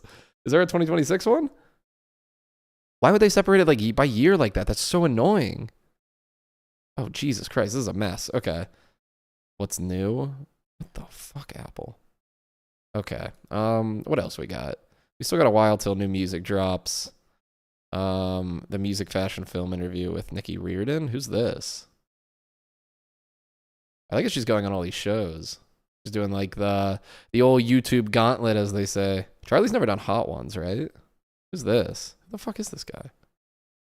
Pretty big, man. Dang, he got 168K views on this. Fuck, man. This is how I'm trying to be right here. The 7 levels of pop stars. He doesn't really make that many videos though. Does he live stream? Is he like a big TikToker or something? Is he an artist? Who is this guy? What do you do? How'd you get a Charli interview? Digital creator. Okay, is he like... Jesus Christ. He's just like an attractive dude? Is that his whole thing? He's not even really that... Okay, I mean, he's pretty attractive. He doesn't look that attractive there, though. Okay. I don't fucking understand. I don't know what you have to do to be big in this fucking space, dude. Okay. What else we got here? Man, we could watch that interview with them for a little bit, I guess. No, we don't want fucking Triple H. Preferably more Charli content, I guess. Oh, whoa, that Hollywood Reporter's doing roundtables with songwriters now. Who do we got here? EJ, Shabuzi, Ed Sheeran. Interesting. That could be cool to watch. Should we watch the Hunter Biden episode of Friends Keep Secrets? Oh, I did actually want to watch this. Okay, this will be like a lot more interesting. Let's watch this. not they trying should to like take break on down this, like, songs or fake tough Like rock macho, persona, like, you know, macho thing of yeah. like, oh, Yeah. now I'm doing rock, like now I'm part of the rock scene. Yeah, You know, I think nightmare. you Like weren't- what a nightmare. Yeah, right, exactly. I remember saying mean- about it, but I feel like I was never worried that was going to happen. But At that's what what I point are we mean. going to like? I've never actually watched these guys before, but Steve was talking about them and said it's pretty cool. But God, I don't know what anyone looks like here, so I don't know who which one of these guys AJ is or AG, whatever his name is. This wasn't the first song that we wrote for the album technically, but this was, I think, the first song that we made in Paris, which was right, and Yeah. and that was our first time working, the three of us in the room together, and kind of like the beginning of Not ever, but for this. Sorry, yeah, for this, yes, for this album, sorry, and was kind of like the beginning of the main body of like the album session, I suppose. And yeah, I think this was because it was cool. We were working at this studio called Rue Boyer, which is like a live work. I just gotta say, place. like, So we all had. I love getting the three of them in a room together to have an interview. You know, with pop music so much, I feel like so much just gets attributed to the lead person. It's nice to get like the whole creative team in here for one interview, even if it's shorter. I think that's Our cool, and we should apartments definitely get upstairs. more of that. You know, Zane Lowe, you're hearing this. Bring the other guys in too next time. You know, just get a little bit of a bigger booth. You can slide them all in. Be a So more we interesting would interview. Come down to the studio in the morning, and we'd have breakfast together, and then we would start working. And at this point in time, my friend Aidan Zamiri, who shot the album cover, was also staying with us. He was just Okay, let's get into the I- actual music. about elements in a room. But yes, I the kind of, I think I was plugged into the desk, got into the desk, so this rock music to this well, I've been using a lot of phase plant and you know, because actually there's not a lot of it can be a synth, can be a sampler, can be whatever, so I threw it into this, and you can see it's sort of got a horrible LFO on it, so it's constantly bouncing around, and I even send an ARP through it as well, so that one sort of power chord becomes this kind of strange kind of bouncy thing. And then actually also what's weird this is cool. Yeah. on top of that, I've got the thing on here, the hat, right? Or Yeah, because that is then also that exact kind of chopped up resample guitar also becomes a kind of persistent hi-hat layer. That's made out of the guitar. Yeah, Oh, this and is that's- so yeah, fucking it's cool. running through Okay. Shaper Box, and the noise is actually a crash, so it comes as this strange thing when they're, you know, so they're kind of strangely in sync, and that's just kind of, don't know, that the fact that that's the heart of this song, yeah, like you said, sort of disqualifies it from being a proper rock song. But it's taken from a guitar. Yeah, well then, yeah, exactly. start I guess, with. yeah. And then we've got this, which is just playing through the Boss phaser. Yeah, most of the guitars we did that weren't doing something Did they actually play the guitars for this? like this, we'd have these pedals and really commit Okay, yeah, so they did. it to the DI pedal sound. Yeah. We'd be like tweaking the pedals a lot, like kind of using a sort of pedal combo once and then changing it for another song. So it's got this kind of dry DI thing, but always a slightly different kind of distortion, right? And then this one's with this sort of heavier grungy. I think it's This is English it's the Englishman pedal. Okay, so they got this other one on here, the GTR Heavy. I love pedal, I think the love pedal Englishman, and it's got a kind of ampy, slightly broken. You can even flick a switch to make it sound slightly like it's running out of power. So it's got But a bit of it this. retains this feeling that it's somebody playing guitar for maybe the third time, and they're trying out the pedals. No, but in a great way. It has that innocence to it that is kind of like, oh, these Yeah. riffs sound cool. You know, and Yeah. this is rock music, isn't it? This is cool. Yeah, it's like Memento or Men in Black, really. I don't know if they liked that. In a great way, it has that innocence to it that is kind of like, oh, Yeah. these riffs sound cool. Oh, I don't know if that was a good look there. I don't know if Charlie liked that interpretation. You of know, it. and Yeah. this is rock music, isn't it? This is cool. Yeah, it's like Memento or Men in Black, really. It's yeah, it's like the first time again, you know. And were you in the room at this point, Charlie, or you're Oh, yeah, so you're yeah, watching yeah, it? definitely. Yeah. This all like was all unfolding. Yeah, it's Well, all well- unfolding. It's all being filmed. It was actually quite sweet Right. that we All being really did filmed? have like this whole from like zero to complete song like documented. Oh, cool! You got to release on that. film, yes, which is really nice. Amazing. Yo, let's get that out there. Yeah, But and then- that's not in the video, or are parts of that in the video? In the music video. In the music video? No, that's right. that's all fake. Yeah, No, because there are bits where they're playing. No, that's just yeah. that's just yeah. I mean, the drum kit also explodes in that, so that didn't happen for real. Our partners at Tape It have just released their brand. No way! Keep Wow, cool, sweet. to Thanks, Tape song It. to be really heavy, but like for a really short amount of time. You know, like it gets super heavy for a second, and then like it's back to the song. You know, Yeah. and so as Alex was saying, this sort of all this is very mono, all in the middle, no panning, and then just a left and right. Suddenly it gets super wide on these two guitars going through the Englishman, and then Okay. this is how we did. So like, oh god, I'm such a layman when it comes to any sort of music production here. So these are all different sounds, right? Like it's not just like this one's like kind of influencing this. They're all separate tracks playing on top of each other, chop, right? I just pulled it in. We just used the really basic sort of logic loop function here. Yeah, and once again, kind of out of time-ish. Is that one off the grid? It's just sort of on the grid, but at a weird just on the slice, grid. at Yeah, like a weird point in the. So you're feeling that loop, you're perfect. feeling that looping and clicking. Yeah, 'cause I think initially it was just, Rock music. just Oh, did that. fun. We're making rock music. And then, obviously we took that and then just, and Rock leaving in the click. music. And then that's the sort of vocal production technique then we could use and throw in other little bits. See, this is what I want, man. Like, fuck that fucking bullshit artist talk for an hour. This is so much more interesting. we were saying we used at the end of, I think there's a few other moments where we We're use doing it a as lot well. of that strange looping and also time stretching. Yeah. Like not so great logic time stretching happens on certain words And then also on guitars as well. I mean, that's it. Like the guitars on Wink Wink, for example, and on Card Decline, there's a lot of those strange loops where they're slightly out of sync, which is using that function. So it's that. But was with this one, something it's we so were fun because I kept think on using. we were doing it, I mean, I love vocal chops anyway, but it was really part of the session. It was like, it really feels like part of the performance. It's something being chopped, It Yeah. doesn't, I've done other vocal chops where, it becomes a whole like really meta thing and you're Yeah, creating a yeah. new thing. This one really just feels like an extension of the kind of hook and performance that you were doing. And then we did it in the room like, oh yeah, great, this is going to work, And as you're doing that, are you saying, Charlie, right, yes, that's it? Exactly. No, Yeah. we're sort of that's it. So Alex is like playing around with that. You go, oh, that's cool. And then I'm Yeah. like, are these chords cool? Are Yeah. you hearing anything on this? And you're like, yeah, that was nice or not. Or Yeah. it's very much like we're all working it out together, piecing it together in the moment. Yeah, and I think with this song and the sort of more kind of like guitar heavy sort of,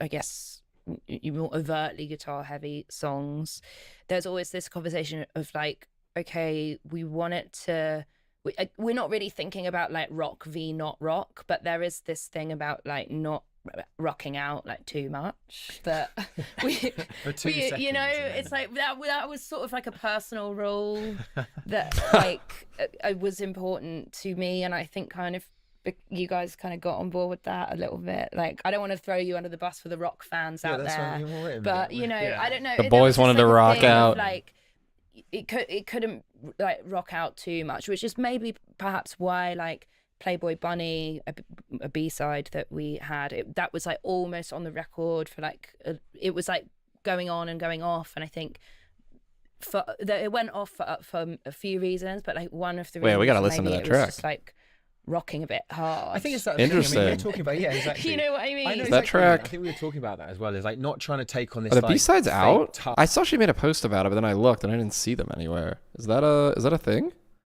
So, man, I want to listen to the rock and roll Charli song if that exists. See, this is just like fuck, man. Like, we're so obsessed with wanting to like attribute, with wanting to have like that soul figure, that like auteur. And we do this in every art medium, right? Like we do it with film, with directors. People are obsessed with auteurs, and same with like gaming too, which is even a more ridiculous one with how many people work on games. But all of these like big pieces of art are like more often than not created by like some kind of team of people. And I just think it's always way more interesting to get like the group together that was responsible or most responsible for putting it together, and like put them all in front of a camera together, right? Because like they have those relationships with each other. They like you're just gonna find out way more about the piece of art rather than piling it all on just the one lead person. Because I don't know, like Charli does come across very sincere, but like you also can't convince me she's not like just playing a character too. I mean, that's her job, right? Like she's the lead of this project. Her job is to play the character, and that's cool. But, and like for some interviews, I think that's great. You know, it reminds me in wrestling that there's this thing called it's K-fob or kayfabe or something, right? The whole idea when like CM Punk or whatever goes into an interview, he needs to like stay in character, right? He can't like get out of character for it. And some wrestlers do get out of character. And people get mad at them for getting out of character too. But I don't really think it's a bad thing. Like we all know it's fake, right? So like do interviews where you're in character, do interviews like this where you get the team together and you guys are like speaking honestly. I think that's just way more interesting, and it puts less pressure on the lead person too. But I do want to see, did these B-sides actually come out? Like how do we listen to this? Where are the music, fashion, film B-sides? Music, fashion, film, B-sides. Where the hell is this? It's on Apple Music. Is it just on iTunes? Wait, I want to listen to this song, man. How the fuck do we listen to this? Ah! How? Is it, oh, bro. This shit better not only be on Apple Music. I'm going to be upset if that's the case. Is it? What the hell? What? Hold on. Is it on Spotify? Oh, dude. I guess that would make sense if it's an Apple Music exclusive because she's clearly had some kind of like marketing thing going down with them. Is this brother? He's okay. Doesn't tell he's just 3 on iTunes now. They almost had a. What the fuck, dude? She just shared this minutes ago. Still waiting to see when it's so far. It only appears to be in the UK iTunes store. Wasn't part is interesting. Is it just marketing? Yeah, that's obviously marketing. Come on. That's like, oh, Jesus Christ, do people fall for all this shit? It's awesome. Each of these songs released ahead. Where? So it's just you have to okay. Okay, so this is like a marketing thing. They're just trying to get people to spend money on. Okay, so she had to have gosh. Does Charli have a deal with does Charli XCX have a deal with Apple Music? She has to. She has to. I don't believe this. I don't believe this. This can't be true. This can't be true. Everything's lining up. They did like this special little interview for her. They're putting her B-side stuff on Apple where you can only buy it on iTunes, which nobody does anymore, by the way, but it creates like, you know, oh, we didn't mean to release it, you know, but we're putting it out there and you can get it if you buy it. Come on, dude. Like this is clearly something's up here. But I wonder what she got out of this. Just a flat check or maybe like some Apple Music promotion or something. I don't know. Interesting. Like macho, like you know, yeah. Like, oh, now I'm doing rock. Like now I'm part of the rock scene. Yeah, nightmare. You know, like what a nightmare. Yeah, right, exactly. But I feel like I was never My worried goat. that was going to happen. But At what point are we going to like?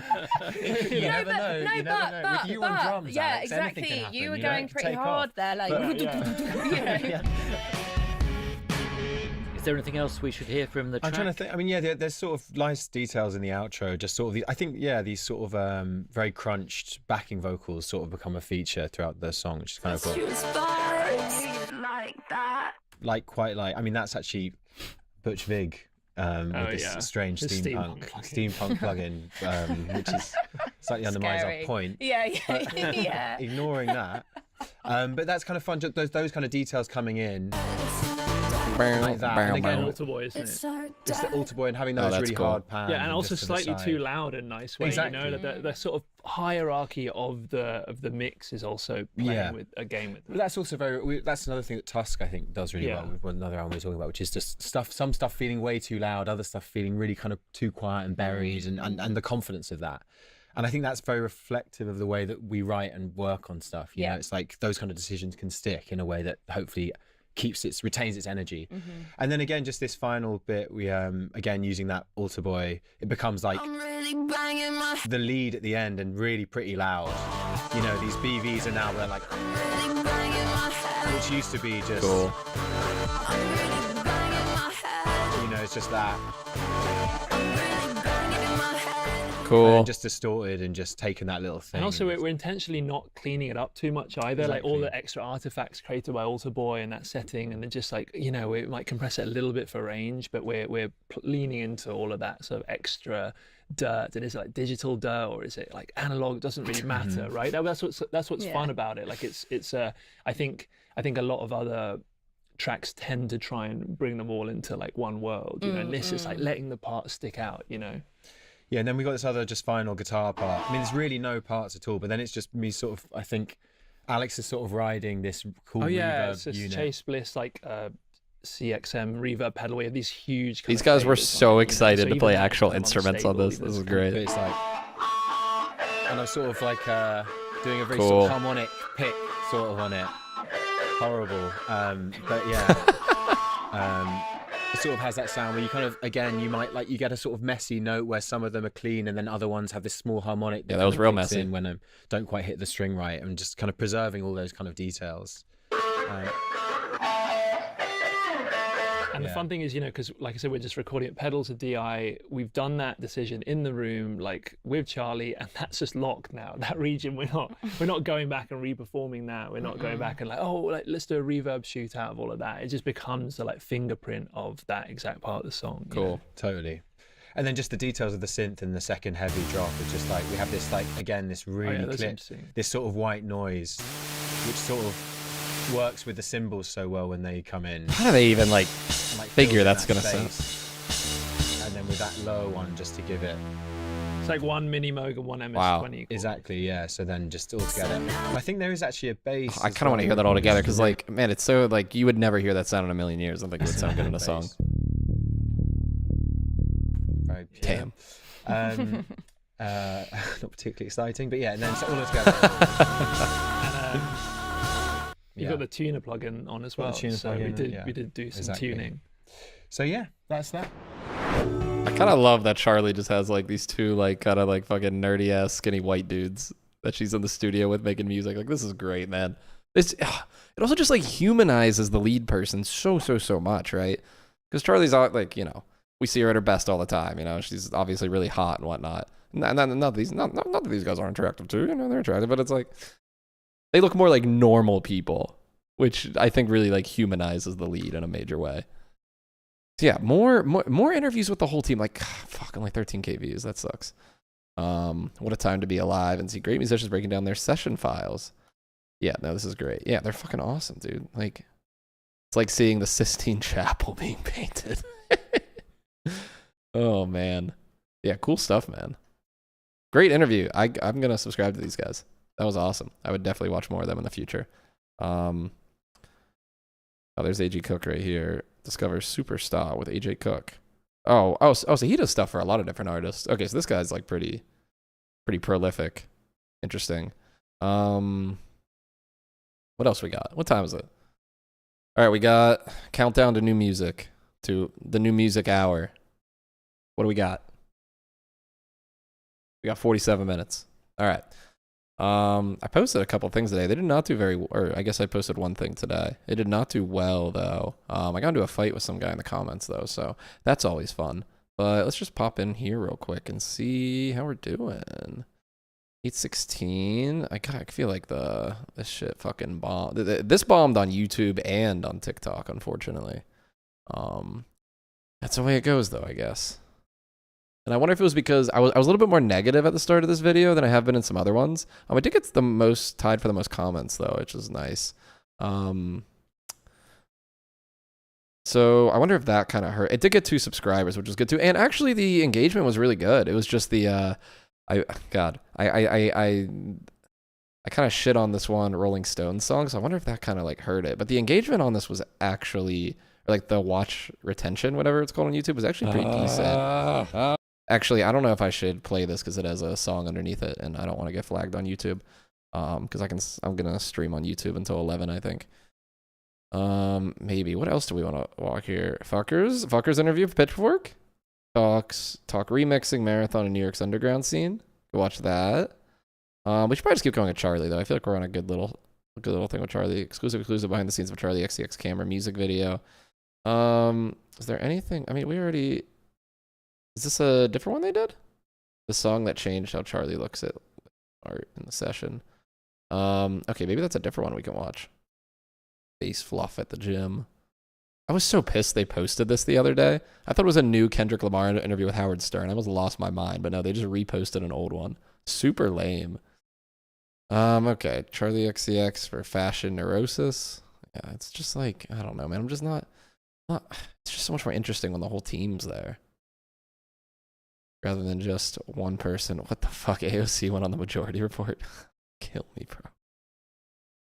What? Oh, God. Okay. No politics, no politics. All right, yeah, I guess we'll watch this one then. This one has more views, too. Wait, there's like... Oh, that's the Brat one. Okay. Okay, yeah, let's give this one a watch, too. And then I'll probably have to stop streaming on YouTube. This song has like made me change And just listen to some the tunes. way I think about my life, actually, and my art. And I think that was kind of the journey I was going on a little bit when writing it. So there's loads of bits.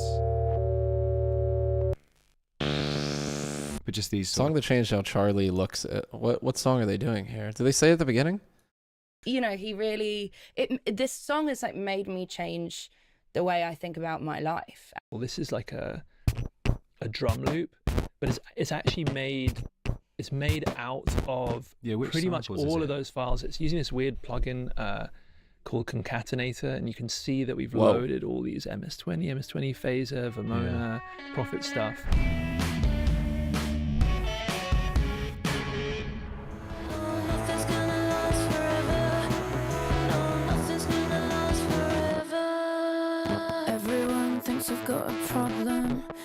Okay, I gotta talk over this. YouTube, don't fucking ban me. Okay. So how did that come about, and how did you set that up? I kind of remembered that I had this really interesting conversation with David when I met him in Toronto. All right, we already heard the story. We already heard the story. We already heard this. We already heard this. And we already heard this. We already heard this. No one cares. No one cares. No one cares. You met a famous director. No one cares. No one cares. Before, and went a little bit off piece, and I was sort of talking with Alex and Finn before about things that could be helpful versus not helpful. But he marked out. We actually just dropped it in to the project, and then we were listening to it, and then there was this one little phrase by complete chance that just was so rhythmic and felt like it was said over the music. Hear me assuring you that oblivion is freedom. They are dead. They are gone. No one lasts forever. Yeah. And so, amazing. You see, that was just by chance. That video. So you'd edited the conversation that Charli. Okay, I'm bored. I'm watching something else. Just trying it out. Put that over the music that you'd already created. More Charli XCX YouTube gauntlet. We can't watch any of this because of YouTube. So what else has she done? Is there another interview we can watch at least? What's this? Is that Ethan Hawke? The Lip Service podcast. What's that? Guess we can watch that for a little bit. Lip Service. What is this? Okay, cool. Yeah, it's a music pod. Yeah, let's check it out. I've never listened to this guy before. I was playing in London a lot. I was playing at these chapters parties, and sometimes they were at these Here we kind go. of rare. Welcome back to Spin Magazine's Lip Does this guy not look like a knockoff Ethan Hawke a little bit? Service. I'm with the incredible Charli XCX. Thanks for coming. Thanks for having me. So great to have you here. July 24th, the record drops. An exciting week for you in New York. Do you have a special connection to New York? Well, I kind of live here part-time. You do? now, Okay. a little bit. I love that. So, yeah, I suppose now I do. I spend time here and I love it here. I always feel very alive. Tax her more. You know, and I also have very little like self-control.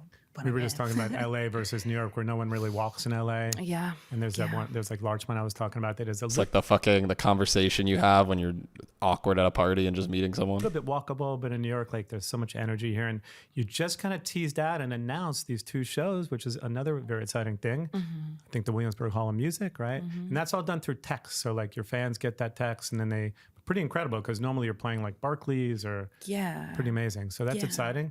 Yeah, I like doing Who is this? smaller, more intimate shows as well. I think there's a real raw energy to it, and you know, especially in those spaces, it's so, you know, palpable, and you can really taste the sweat, you know. Does your writing get inspired differently in New York than it does in LA? Yeah, I think places do affect. Dude, this guy is like the fucking classic New York, like just fucking sucking down, like putting the entire Empire State Building, just deep throating the entire thing right now. You're right, better in New York. You think more deep thoughts in New York? Like, bro, give me a fucking break. My writing, I think it's less about maybe like the city itself and more how I behave in the city. I think, as I was just saying, for me, New York, I want to hear this. Of my friends that, you know, I was growing up with were making music in the way that I was interested in making music. So I was searching for that for a while. And the way we kind of came across each other, I think actually the first person I met who, or was connected with, who was a part of PC Music was Hannah Diamond, who is an artist, a musician and a photographer who was signed to the label. And I think we started DMing, and I found out about her because there was a song of hers called Pink and Blue that I found on a Young Lean forum. And I like really loved the song. And that's kind of how I was sort of opened up to them. And AG, Alex and we met at a friend's, a friend of ours was throwing a magazine party for this art magazine that he had created. And Alex was DJing, and I think I was supposed to be DJing, or maybe I was just going. And we met there for the first time, and we actually realized we had a lot of mutual friends in common. He was going to art school in London at the time, or maybe a few years before. I was going to art school in London at a different school. And we had a lot of kind of cross-pollination there and things like that. And so we technically met first, but actually Sophie and I were working together before Alex and I were. And Sophie and we just met over email, actually. And a different ex-boyfriend of... That's how a lot of hyperpop was being made at the time, back in those days, was people were just like kind of, you know, sending shit literally over email or over DMs or whatever. Yeah, a lot different from, I don't know, I feel like we had this whole era where music was being made over the internet. And I don't know, like maybe back then the tools weren't in a place yet where it was super easy for like one person to make something, so collaboration just made it easier. Maybe COVID just actually destroyed anyone's ability to collaborate. That doesn't happen anymore. But yeah, I feel like you don't hear these stories anymore about people like meeting on the internet and making songs together. It just doesn't really seem to happen like it was in the late 2000s, early 2010s, right? Like not even in electronic music, you know, there's having a hip hop, rock, and all sorts of areas. Yeah, so kind of a shame it wasn't. I just feel like we don't really get that anymore.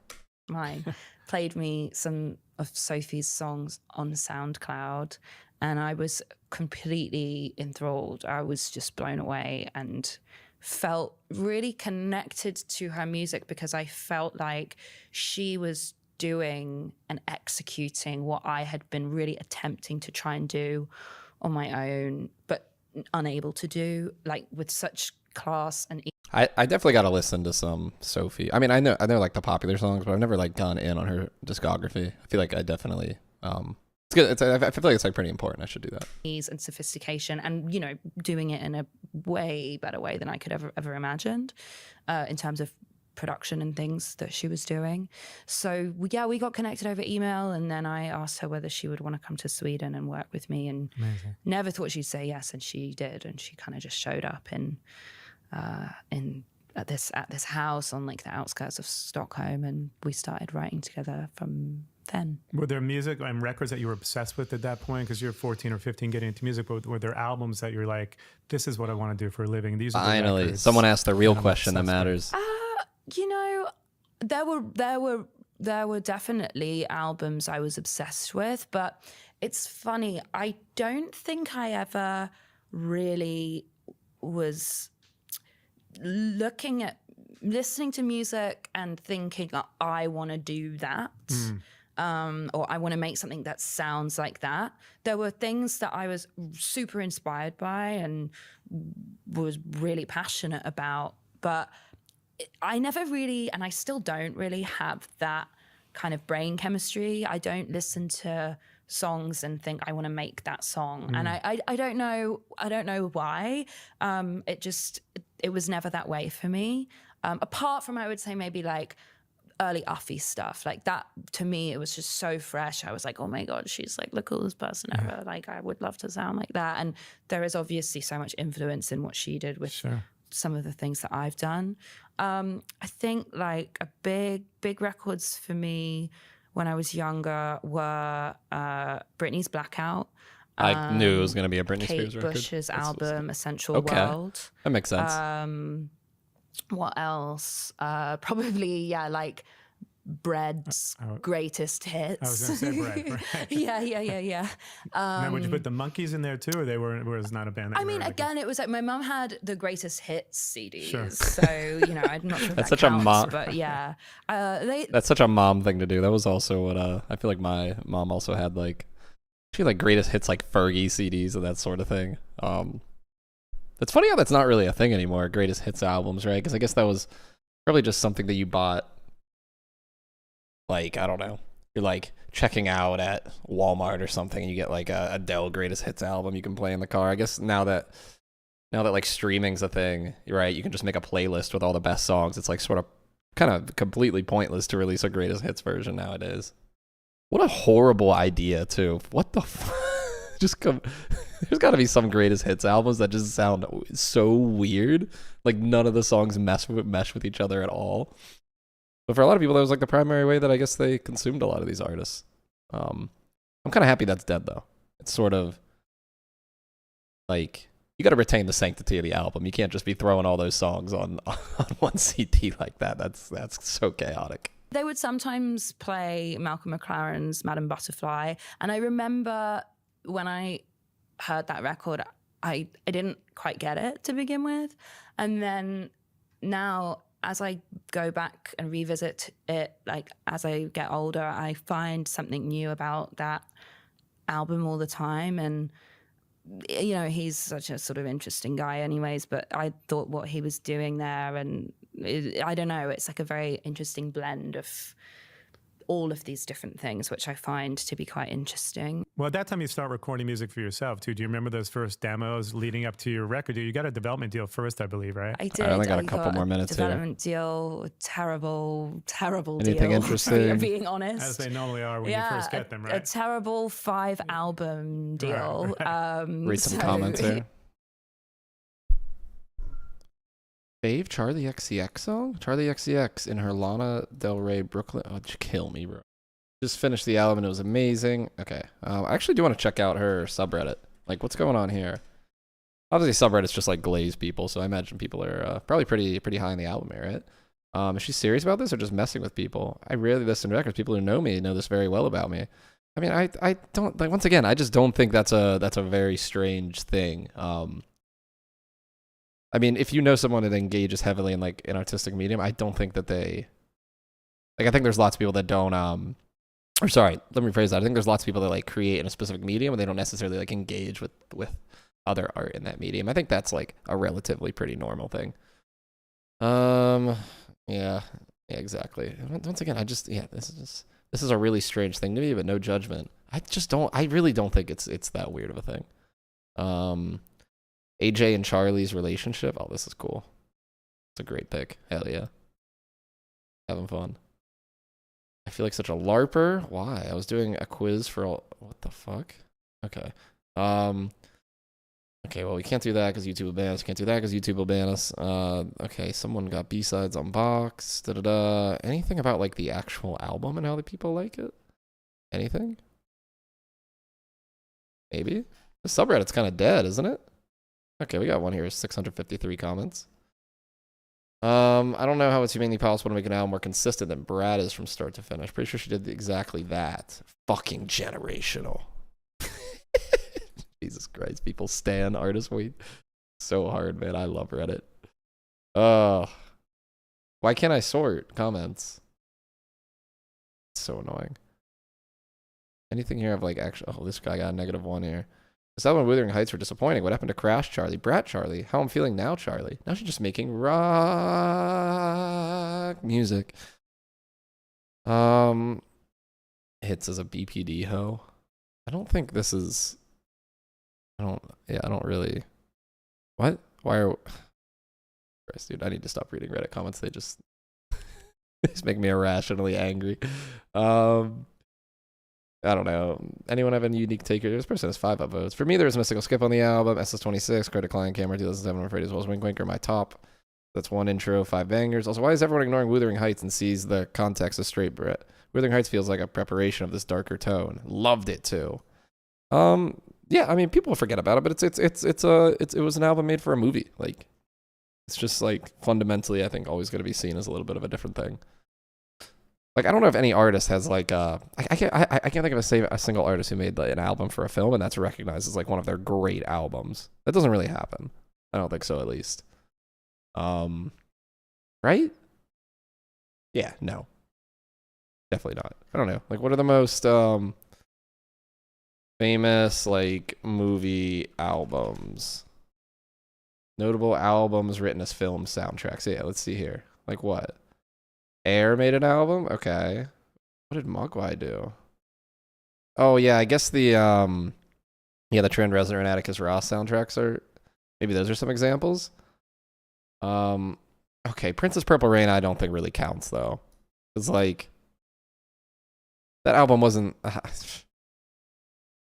feel like this film was made around was it really made for the film? I don't know. I'd have to look that up.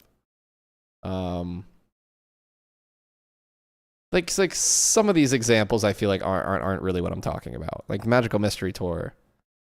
Yeah, like that's but once again that's more so like the artist is involved in collaboration. I'm more so thinking of like there's like a Hollywood movie directed by someone and then a different artist makes the album for them. Not this weird thing where it's like a cross film album thing. That's like a totally different thing. Or else you could probably call the latest Charli album like a album or a movie album because there's like a movie associated with it. Yeah, like there just aren't a lot of really good examples here. Magnolia? Interesting. Yeah, here's a good example. The Black Panther soundtrack by Kendrick Lamar. Like nobody puts this in like Kendrick's top albums. That would be preposterous. So yeah, I don't know. They're movie albums. I think everyone understands that it's like kind of a different thing. Even if you do come away with some good songs from it, I don't think anyone's like going to bat that hard for movie albums, unfortunately. But okay, what time is it? I'm gonna go take a quick break. I have to stop streaming on YouTube. I'm gonna stop streaming on both platforms actually. So just to kind of have the VODs be separate here. And then when I come back, we're gonna spend like an hour listening to some new releases. We'll check out some of this Ariana Grande and see what's going on with that. See what else people have released too, and try to get some stuff on my radar to listen to this week. But yeah, stick around and I will be right back.